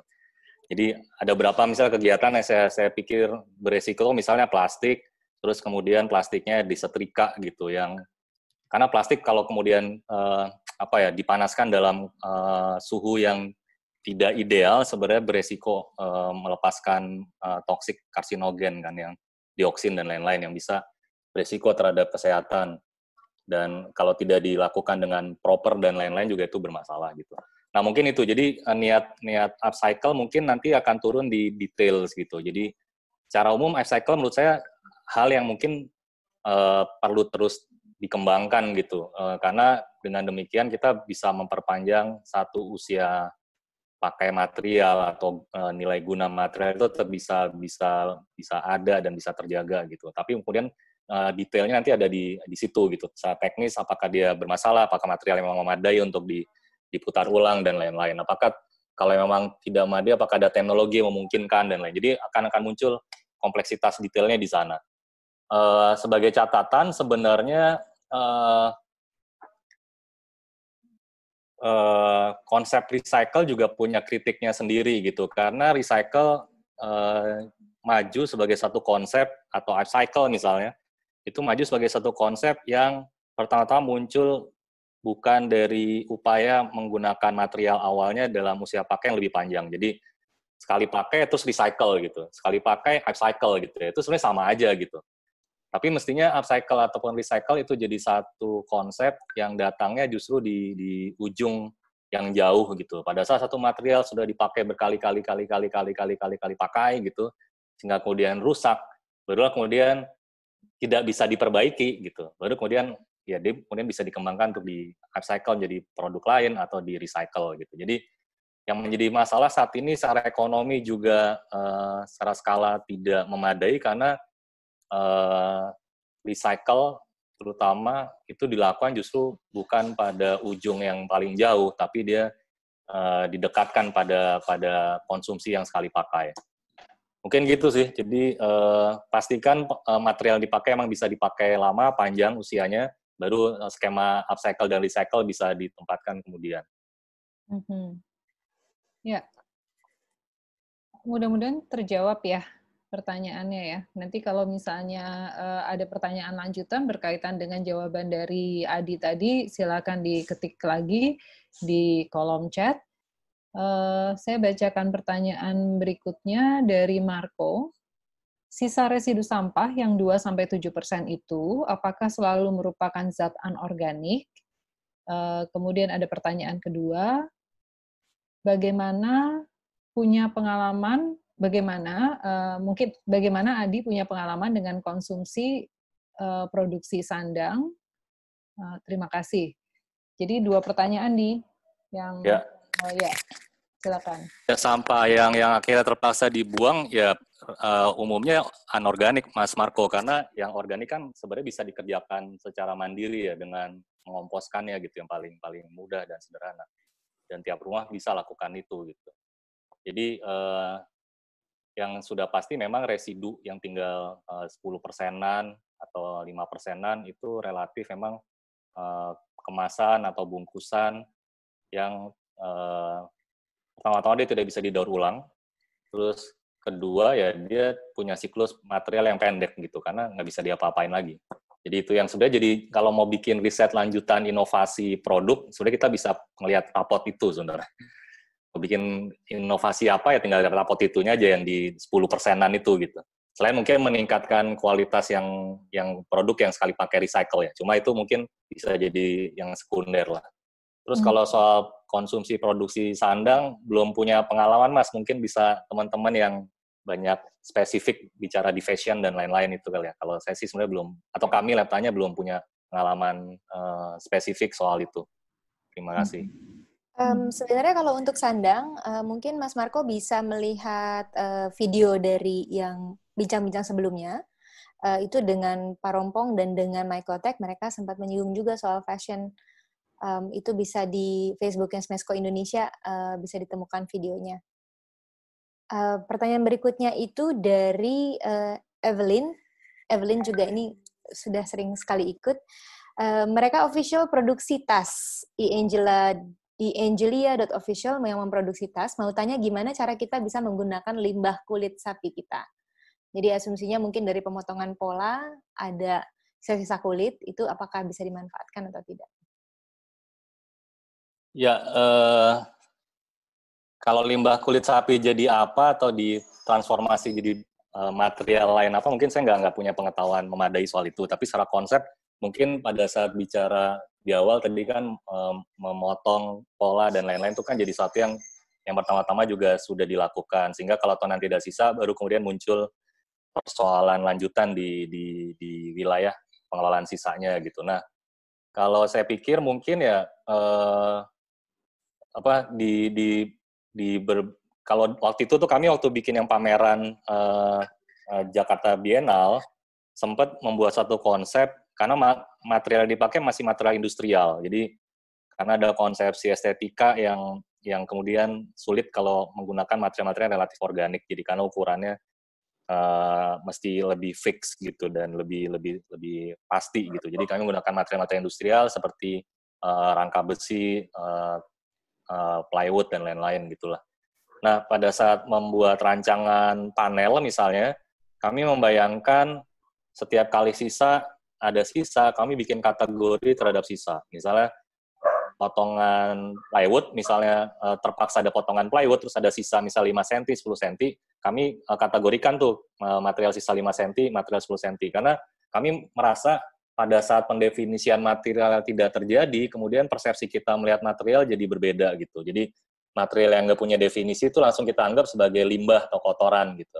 Tapi pada saat material itu kita bisa definisikan, kita paling nggak mulai punya pikiran yang beda terhadap material itu gitu. Nah, kebayang saya kalau limbah kulit jangan-jangan ada ukuran-ukuran yang masih bisa dikategorisasi sehingga pada saat kategorisasi material itu bisa dibikin library-nya, itu bisa memantik mungkin buat Mbak Evelyn-nya mungkin ngerasa itu bukan ranahnya, tapi informasi itu disajikan ke teman-teman yang lain atau jaringan yang lain, jangan-jangan itu bisa jadi insight gitu buat teman-teman yang untuk produksi sesuatu gitu.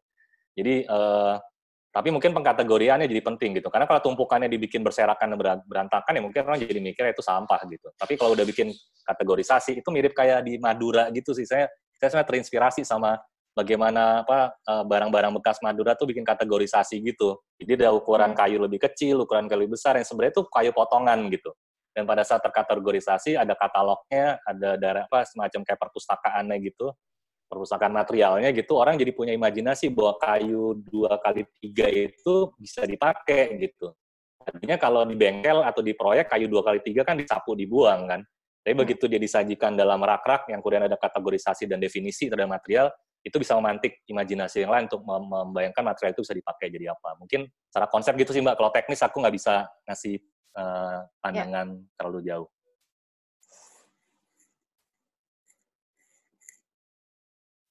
Vivi masih ingat ya? Ya, oke. Menarik bahwa ternyata limbah pun gitu perlu kategorisasi untuk kemudian bisa digunakan kembali gitu. Ini hal lain yang juga menjadi catatan bahwa untuk melakukan recycling itu sebetulnya kita perlu satu sistem juga gitu ya, bukan asal dari satu material kemudian dipergunakan ke material lain. Mudah-mudahan ini cukup menjawab dan menginspirasi buat Evelyn. Oke, ini ada pertanyaan menarik dari Ike Kurniawati. Selama ini value jarang diperhitungkan sebagai nilai yang seharusnya juga diperjuangkan dalam membangun bisnis. Namun usaha seperti ini butuh effort yang lebih besar dibandingkan dengan usaha yang hanya mengejar keuntungan semata-mata. Pembedaan perlakuan atau indikator pencapaian keberhasilan usaha sepertinya masih jarang diterapkan bagi bisnis-bisnis sosial yang mendukung keberlanjutan ekonomi sirkuler.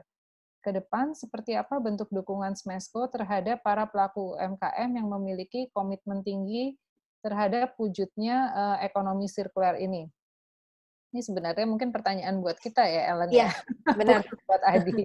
Ya. Seperti apa dukungannya, kami belum punya jawabannya, tapi ini akan menjadi catatan buat kami di dalam menentukan step-step atau strategi-strategi ke depan untuk Smesco, mungkin juga dalam skala yang lebih besar untuk Kemenkop, karena memang ini ada situasi yang memaksa kita untuk mengubah seluruh paradigma yang seperti apa kita biasa bekerja, seperti apa kita biasa melakukan produksi, konsumsi, dan sebagainya. Aku boleh ngasih respon, boleh nggak, Mbak? Ya, silakan. Yang menarik tuh pendekatan Taiwan sebenarnya. Pada saat Taiwan tuh sekitar tahun 80-an itu sama Hong Kong tuh mereka ngerasa bahwa mereka sebanding lah dalam urusan sampah gitulah. Nggak punya fasilitas memadai dan jumlahnya juga relatif besar gitu. Tapi kemudian Hong Kong melakukan satu upaya terus bikin Taiwan ngerasa, aduh kok gue ketinggalan gitu. Nah yang menarik, salah satunya kalau bicara tadi soal bisnis dan UMKM ya, di Taiwan itu ada satu upaya memasukkan, jadi skemanya beragam ya, mulai memperbaikan infrastruktur sampah, terus kemudian paradigma publiknya didorong untuk ada di sana. Terus yang kemudian yang dilakukan di level negara atau di level anggaran, mereka menetapkan belanja barang, 30% nilai dari anggaran belanja barang, itu wajib digunakan untuk membeli barang-barang yang eco-label. Jadi negara memaksa dirinya untuk kemudian membelanjakan sebagian besar anggarannya untuk mendukung tumbuhnya bisnis di sektor atau di value itu gitu. Nah, saya pikir itu yang bisa dilakukan kalau bicara Smesco dan juga Kementerian UMKM gitu. Jadi kemarin aku sempat chat WA-nya Ellen juga kan. Dan ini nggak mungkin ngomongin circular economy, tapi dibalikin ke tiap individu atau institusi usaha UKM-nya masing-masing, nggak bisa gitu. Kalau nggak ada dukungan atau upaya serius dari negara gitu, untuk memang mengupayakan supaya konsep ini bekerja gitu. Itu sih. Iya, ya. Dan turunannya harus dalam bentuk kebijakan atau policy, bahkan insentif mungkin ya. Ya, yang paling operatif sebenarnya anggaran, Mbak. Anggaran tuh paling operatif. Jadi yang saya pikir itu juga negara nggak bisa mengelak dari support di situ ya. Ya, betul.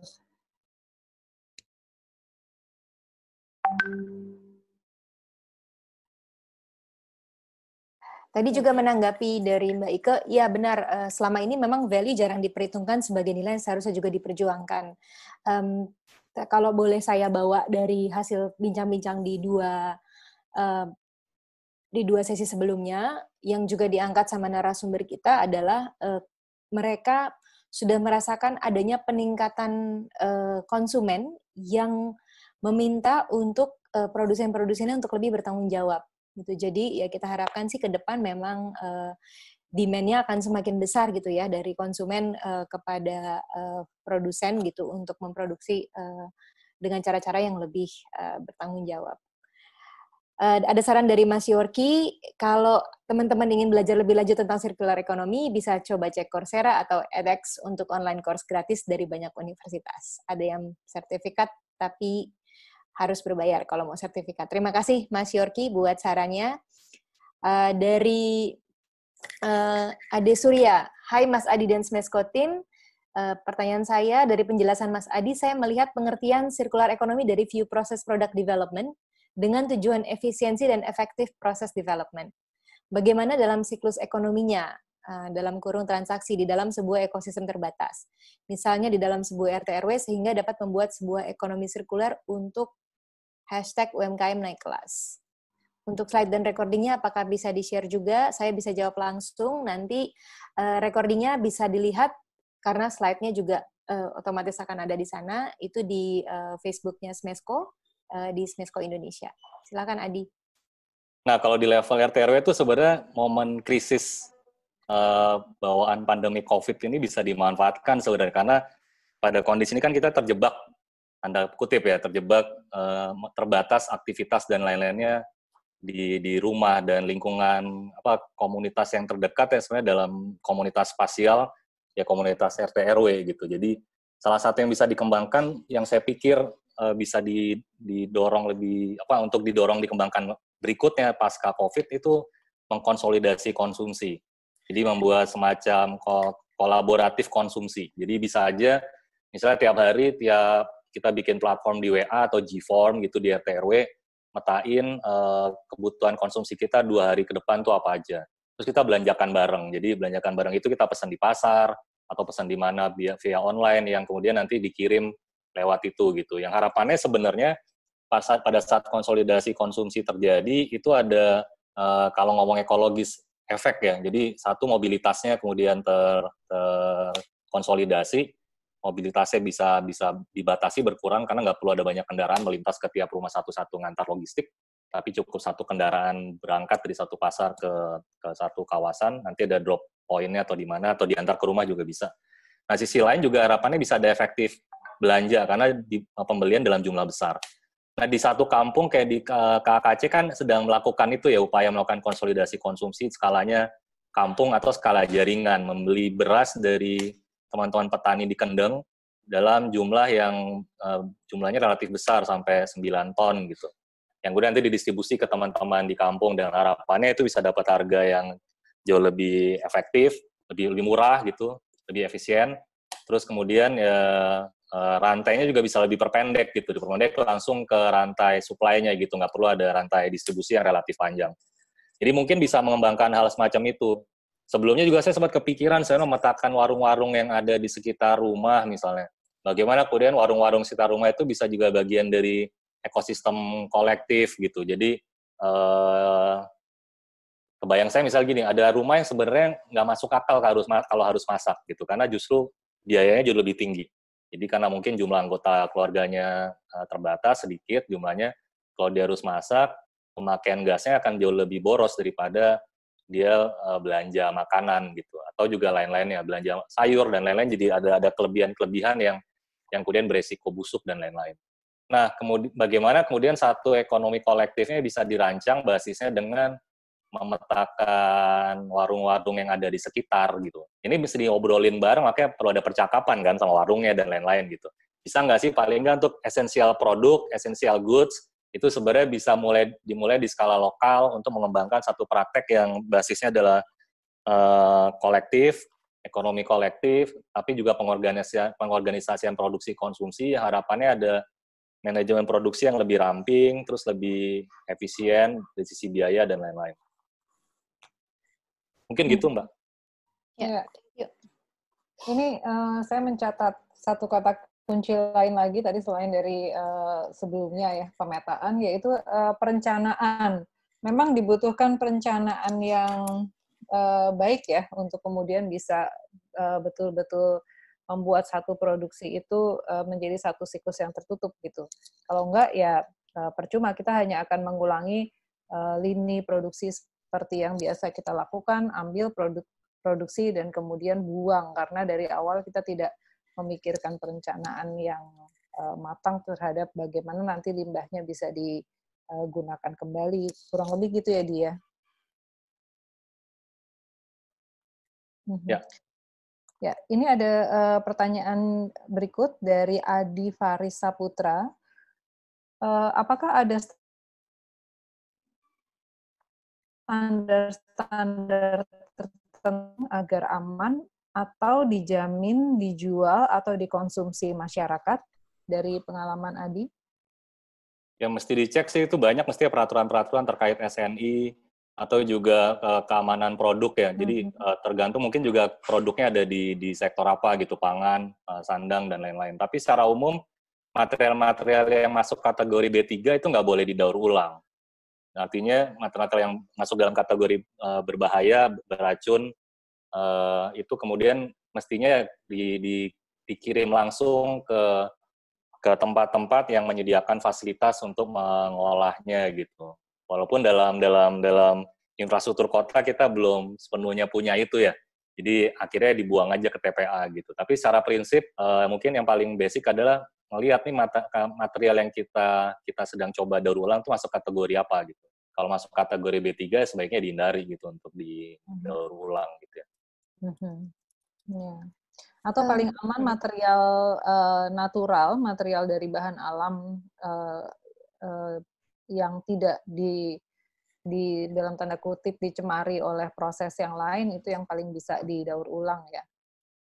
Ya, dan mestinya kan sebenarnya ada semacam standar kayak SNI yang memastikan tiap produk memang punya standar-standar minimum yang harus dipenuhi kan terkait keamanan, kualitas dan lain-lain. Jadi saya pikir kita nggak bisa mengatasnamakan daur ulang dalam konsep nilai yang bisa melanggengkan usia pakai dan lain, tapi kemudian kita melanggar basic prinsip lainnya gitu, bahwa tiap produk yang kita produksi harus tetap aman gitu untuk dipakai oleh orang lain atau digunakan oleh orang lain.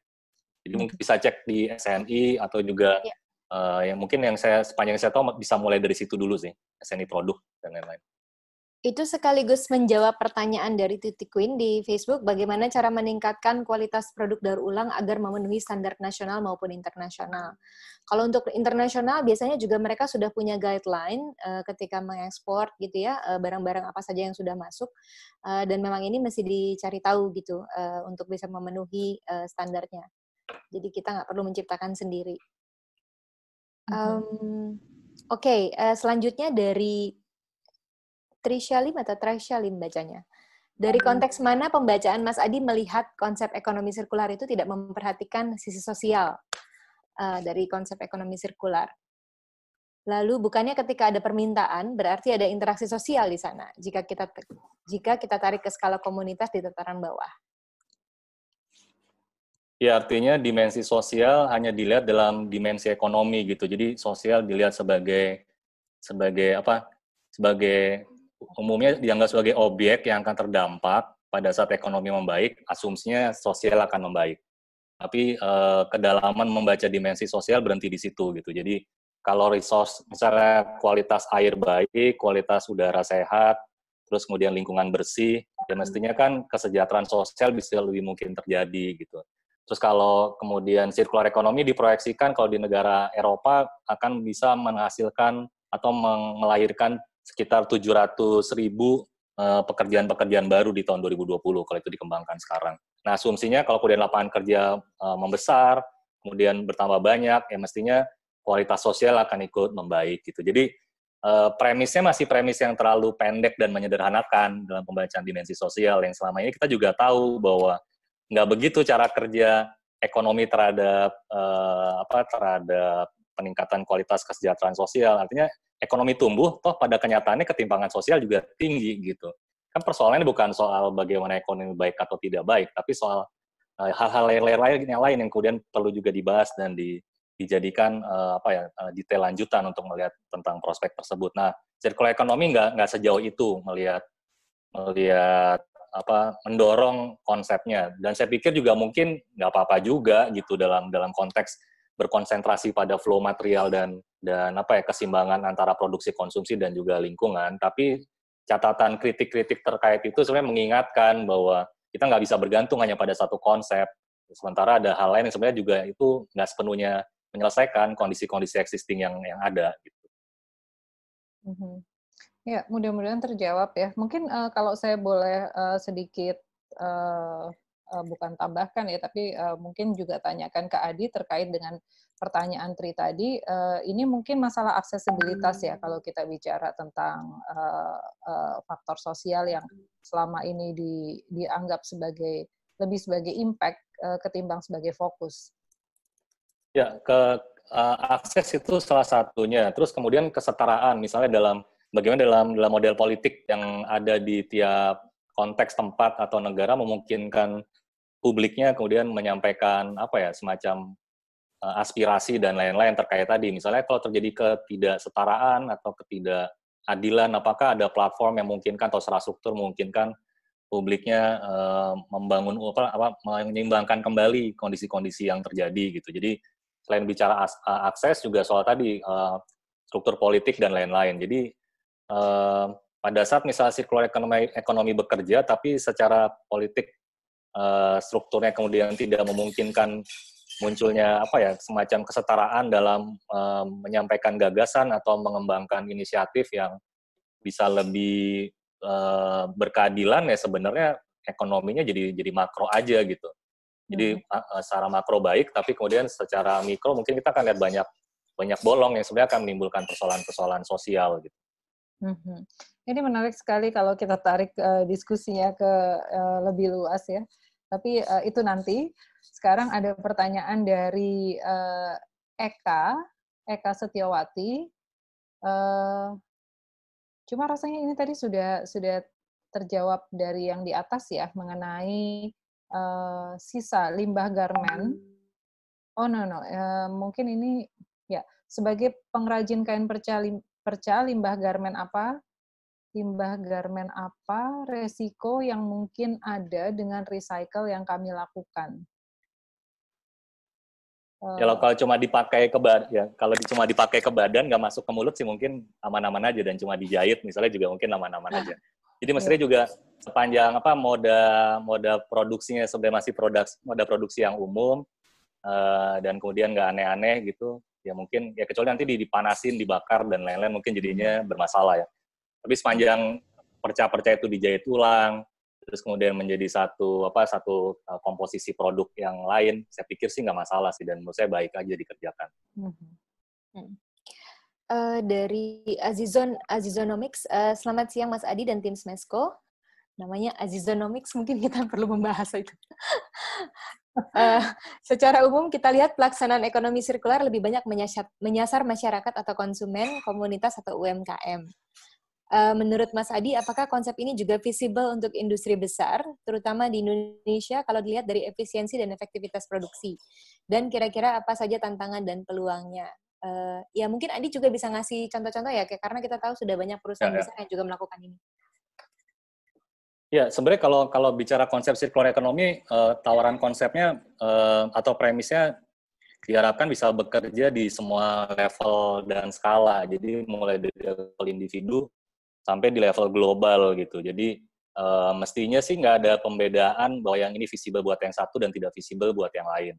Jadi kalau saya banyak bicara dalam konteks yang lebih punya dimensi lebih sosial, karena saya mencoba ngelihatnya dalam aspek yang lebih dekat sama konteks kita saat ini sih. Jadi mungkin banyak kasus dan cerita akan banyak di sana. Tapi kalau bicara soal itu, mestinya nggak jadi masalah. Cuma tantangannya memang di setiap level usaha ya, mulai dari UMKM sampai yang besar, itu memang tantangannya bagaimana tiap pelaku usaha mampu melihat atau mengatasi kegalauan pada saat melihat future benefit dengan current cost-nya gitu.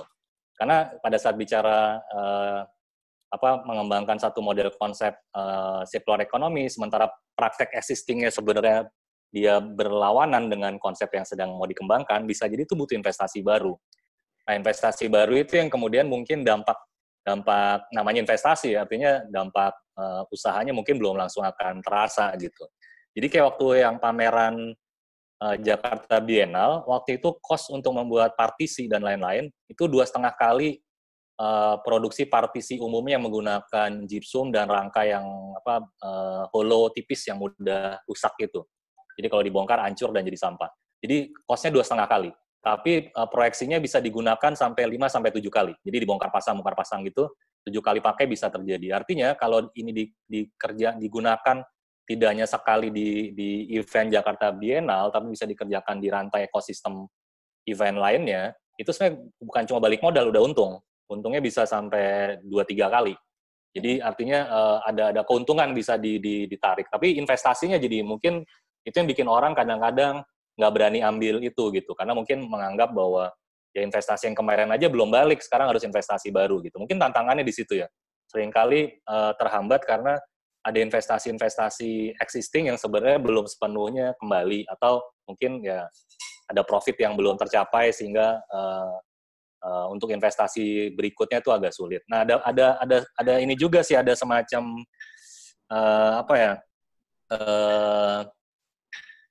semacam premis lain dari circular economy, bahwa circular economy akan lebih mudah dikerjakan pada saat kita mengembangkan model bisnis baru daripada memaksa yang existing berubah, menyesuaikan diri ke konsep baru gitu. Jadi mendingan udah tinggalin gitu. Jadi ada juga yang nyebutnya begitu gitu. Udah nggak mungkin kalau existingnya udah nggak nyambung, jangan dimodifikasi, udah pasti nggak bisa, mendingan tinggalin. Nah itu yang sebenarnya juga yang mungkin buat banyak usaha juga nggak mudah ya menerima perspektif itu ya, sehingga lah ini aja belum balik kok sekarang harus ditinggalin bikin yang baru gitu. Jadi tantangannya sebenarnya di tiap level atau di semua level ada seperti itu. Dan umumnya kalau di Indonesia pengalaman ya, dalam 1-2 pengalaman ketemu organisasi besar gitu, perusahaan-perusahaan besar multinasional yang mereka sedang mencoba tertarik untuk mengembangkan model usaha yang bukan model usaha yang lain. Artinya mencoba melihat bagaimana setidaknya sampah mereka bisa dikurangi gitu lewat perspektif atau lewat sektor itu dulu aja gitu. Nah, pada saat kemudian ditawarkan skema-skema lain, umumnya mereka juga seringkali nggak langsung merespon positif, bahkan umumnya juga menunda atau mundur gitu karena biaya-biaya yang umumnya muncul dalam konteks misalnya penanganan sampah gitu, umumnya itu under prices gitu atau underrated gitu. Jadi dia nggak mencerminkan biaya sesungguhnya gitu. Nah, pada saat kemudian pengelolaannya ditingkatkan levelnya di pengelolaan yang lebih bertanggung jawab, kemudian cost itu yang dianggap over prices gitu, atau angkanya terlalu tinggi. Karena ya tadi benchmarknya sebenarnya udah terlalu rendah gitu barnya gitu. Jadi begitu dinaikkan ke level yang ideal, kemudian jadi biaya-biaya yang kemudian dianggap oleh perusahaan malah jadi beban, karena tadinya itu angkanya bukan di situ. Jadi mungkin itu tantangan yang lain. Artinya ada biaya-biaya yang selama ini itu sebenarnya di bawah angka yang sepatutnya gitu, yang udah menghitung biaya-biaya yang sebenarnya wajar dan mesti dipenuhi untuk bekerja satu model pengelolaan yang lebih ideal atau bertanggung jawab.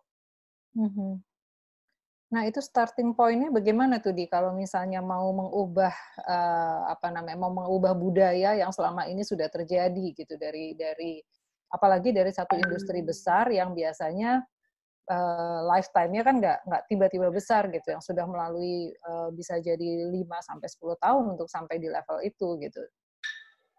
Ya, memang kalau ngelihat banyak catatan-catatan, barrier itu hanya bisa diatasi yang pertama satu lewat inisiatif pemilik usahanya.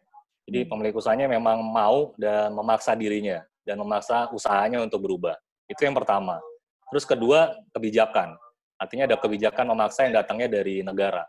Karena negara memaksa untuk kemudian model dan pola harus berubah, dan kemudian ya usaha sebagai bagian dari sektor yang kemudian harus patuh sama regulasi yang dibuat oleh negara, harus mau nggak mau merancang ulang usahanya. Jadi peluangnya ada di situ sih sebenarnya. Yang pertama dari pemilik usaha. Ini di setiap level sebenarnya umumnya artinya dimulai level dari mikro sampai yang besar.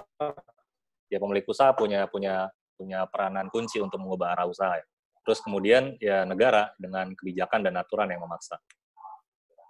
Ya, mudah-mudahan pasca COVID-19 ini perubahan cara pikir dan perubahan paradigma itu akan menjadi dorongan yang cukup kuat ya untuk bisa mengubah kebijakan maupun mengubah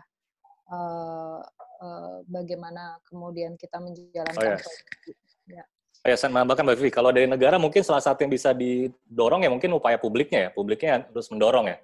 Baik dari perannya sebagai konsumen gitu yang mengkonsumsi produk ya, atau juga warga publik yang menjadi bagian dari kota gitu atau negara gitu yang sebenarnya mengharapkan ada kualitas-kualitas yang lebih baik yang bisa dinikmatinya dalam kesehariannya gitu. Jadi ya itu yang juga bisa diupayakan ya.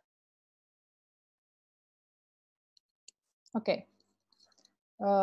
Ya, catatan yang bagus sekali.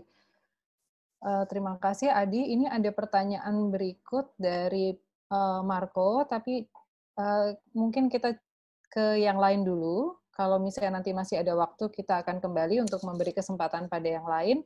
Saya teruskan ke Amalia Setiabudi. Saya ada ide, ini bukan pertanyaan, tapi saran. Saya ada ide bagaimana jika Lab Tanya, Smesco, dan UMKM buat kegiatan seperti yang dilakukan Mas Adi untuk RT, yaitu observasi sampah yang kita hasilkan selama pra, saat, dan pasca produksi. Lalu hasilnya kita share di sebuah platform tertentu. Mungkin bisa jadi sumber ide dan conversation baru, karena one person's stress can be another person's treasure. Ini mungkin tadi seperti yang diusulkan oleh Adi ya, yang membuat satu jaringan, satu komunikasi supaya kita bisa melihat apa yang dimiliki tetangga-tetangga kita gitu ya. Adi bisa nanggapi? Ya, sebenarnya menarik sih kalau kemudian ada riset yang bisa dilakukan, yang kemudian diwadahi oleh platform bisa skalanya bukan hanya di skala kecil ya, tapi misalnya skalanya kota gitu. Jadi difasilitasi oleh pemerintah kotanya gitu, atau juga Smesco bisa jadi representasi pemerintah sebenarnya, melakukan satu riset yang basisnya mungkin tadi salah satunya mungkin waste domestic gitu. Yang kalau saya pikir mungkin bukan sekedar trash to treasure ya, karena saya sebenarnya agak keberatan dengan terminologi itu trash to treasure gitu, karena seolah-olah memaksakan yang sampah terus jadi treasure gitu. Yang tadi resiko toksik dan lain-lainnya jadi sesuatu yang muncul karena kita memaksakan sesuatu yang sebenarnya sejak awal itu trash gitu. Jadi kalau jadi trash ya trash. Jadi kalau udah trash ya kita hindari gitu. Tapi mungkin aja ada sisa yang kemudian kita salah artikan, kita mengkategorikannya trash gitu, padahal dia baru sisa gitu. Jadi bukan sampah. Jadi mungkin menarik untuk melihat bagaimana sisa produksi konsumsi yang ada di ranah entah itu domestik atau pelaku-pelaku usaha UKM, bahkan menarik kalau Smesco bisa aja pelaku usaha UKM ya. Dan kemudian memetakan sisa-sisa material yang dihasilkan dalam praktek produksinya, dibikin kayak library of material gitu. Terus dari situ kita bisa ngelihat dua dimensi inovasi. Yang pertama, memanfaatkan sisa jadi apa, atau yang kedua, melihat bahwa material apa yang perlu kita hindari, karena sisanya banyak, dan kemudian resiko untuk pengembangan sisa itu jadi sesuatu justru beresiko lebih tinggi gitu. Jadi material itu perlu ada inovasi lanjutan untuk mengembangkan material lainnya, sehingga itu bisa dipakai oleh ekosistem UKM ini secara lebih madai. Jadi menarik sih kalau bikin research base macam itu yang jadi satu platform material misalnya, platform material yang memberikan informasi balik gitu buat pelaku. Oke, itu kami catat itu ya. Sendiri, ataupun memantik muncul inovasi lainnya gitu. Ya, itu dicatat tadi nanti sebagai bagian yang akan kami bicarakan juga, karena memang salah satu yang kita mulai lihat di Smesco itu adalah penggunaan alternatif material yang lebih sustainable. Gitu. Jadi pembicaraan ini sangat nyambung sekali dengan apa yang akan kami lakukan. Berikutnya dari Nadira, mahasiswa arsitektur Universitas Pembangunan Jaya. Mau tanya, kira-kira dalam lingkup arsitektural, bagaimana sirkular ekonomi bisa diterapkan? Silakan Di. Ya, mestinya sih udah banyak eksperimen soal itu gitu. Jadi pertama mengembangkan, kalau dari pengalaman praktek kami mencoba memastikan bahwa komposisi material yang kita buat itu tidak menjadikan komposisinya monolitik. Monolitik tuh misalnya gini, pasir, bata, semen itu 3 material yang berbeda, terus kita susun jadi satu material tembok yang monolitik. Sehingga pada saat dia usai dipakai atau harus dibongkar, dia jadi puing gitu. Nah, akan lebih mudah melihat komposisinya, misalnya dinding sebagai elemen yang bisa dicopot dan didismantle ketimbang dihancurkan gitu. Jadi ketimbang di demolish, kenapa nggak dismantle gitu. Jadi itu salah satu konsep konfigurasi komponen material dalam membentuk satu gubahan bentuk gitu yang bisa dikembangkan dalam praktek arsitektural ya. Terus ya lainnya memproyeksikan pemakaian material, artinya material-material yang sudah datang dengan sebenarnya udah cukup umum, artinya orang-orang yang sadar bahwa salah pakai material dan boros material akan meningkatkan biaya produksi, yang menghitung betul gitu materialnya berapa banyak. Kalau modulnya sekian, ya jangan dipaksa untuk memakainya atau mengaplikasikannya dengan modul yang nggak sesuai gitu. Jadi perhitungan bahwa material yang dipakai itu beresiko menghasilkan sampah lebih banyak kalau salah hitung dan lain-lain. Itu yang paling basic gitu. Ya mungkin itu sih yang sedikitnya bisa dicoba, dan kalau mau coba ceritanya lebih banyak juga bisa cari di banyak sumber sih, karena udah banyak juga eksperimen-eksperimen yang mengembangkan basis circular economy pada praktek arsitektural gitu. Bisa kasih saran linknya atau kata kunci untuk mencari ya circular design aja in architectural practice misalnya, circular design in architectural practice itu bisa dicoba gitu. Kalau di Ellen MacArthur juga ada beberapa contoh yang pernah jadi contoh yang cukup ramai tuh mengembangkan miselium jamur ya, waktu di pavilion yang kemudian mengembangkan satu pavilion yang biomimikri tapi sekaligus dia hidup gitu, instalasinya tumbuh karena si jamurnya tumbuh gitu. Oke. Terima kasih Adi. Karena waktunya juga sudah hampir habis, kita ke satu pertanyaan terakhir dari Kamil Muhammad. Halo Mas Adi, terkait peningkatan skala, apakah ada contoh di mana sumber financing tidak berasal dari individu atau warga atau APBD, tapi dari bank? Apakah ada presidennya? Saya lupa persisnya, tapi secara konsep sebenarnya ada. Jadi menggunakan instrumen yang basisnya adalah tadi ecological framework gitu ya. Jadi kayaknya OJK juga lagi coba kembangin deh. Jadi OJK tuh juga sedang mencoba ngembangin instrumen yang basisnya adalah dampak lingkungan gitu. Jadi saya pernah diundang ke OJK waktu itu, dan OJK sempat cerita ada konsep yang di Bursa Efek coba ditawarkan ke otoritas di sana untuk kemudian mengembangkan satu instrumen yang investasi dan lainnya basisnya adalah assessment di impact lingkungan gitu. Jadi itu juga bisa datang dari sana gitu. Kalau di sektor industri yang beresiko terhadap lingkungan kan sebenarnya juga alat-alat ukur itu ada ya. Jadi misalnya kayak tambang yang lain-lain gitu, walaupun mungkin kalau untuk ukuran sekarang masih kita anggap konvensional sih, artinya belum cukup progresif, tapi kita bisa coba assess di sana sih. Jadi mungkin bisa cari tahu juga Mas Kamil, di OJK ada kebijakan serupa itu ada di mana. Nanti saya juga bisa bantu cari sih.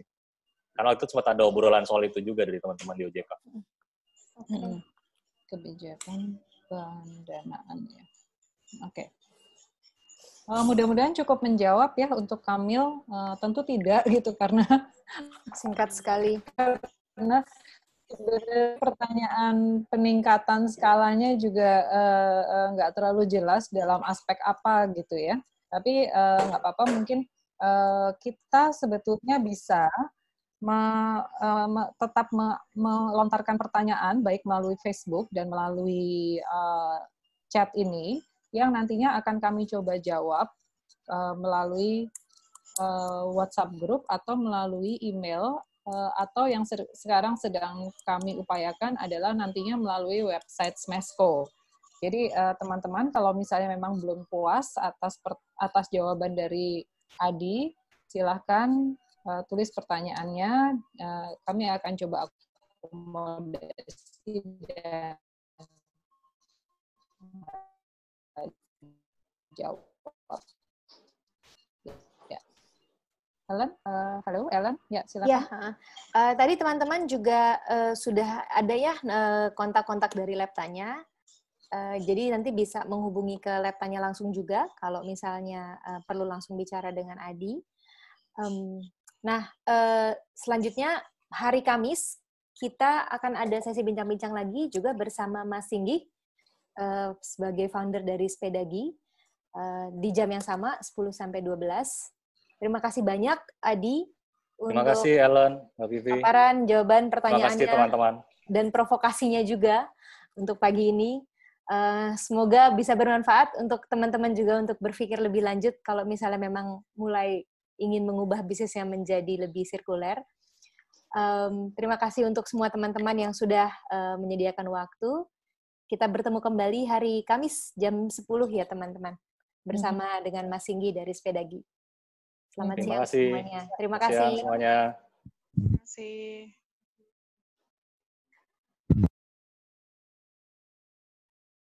Silakan semua.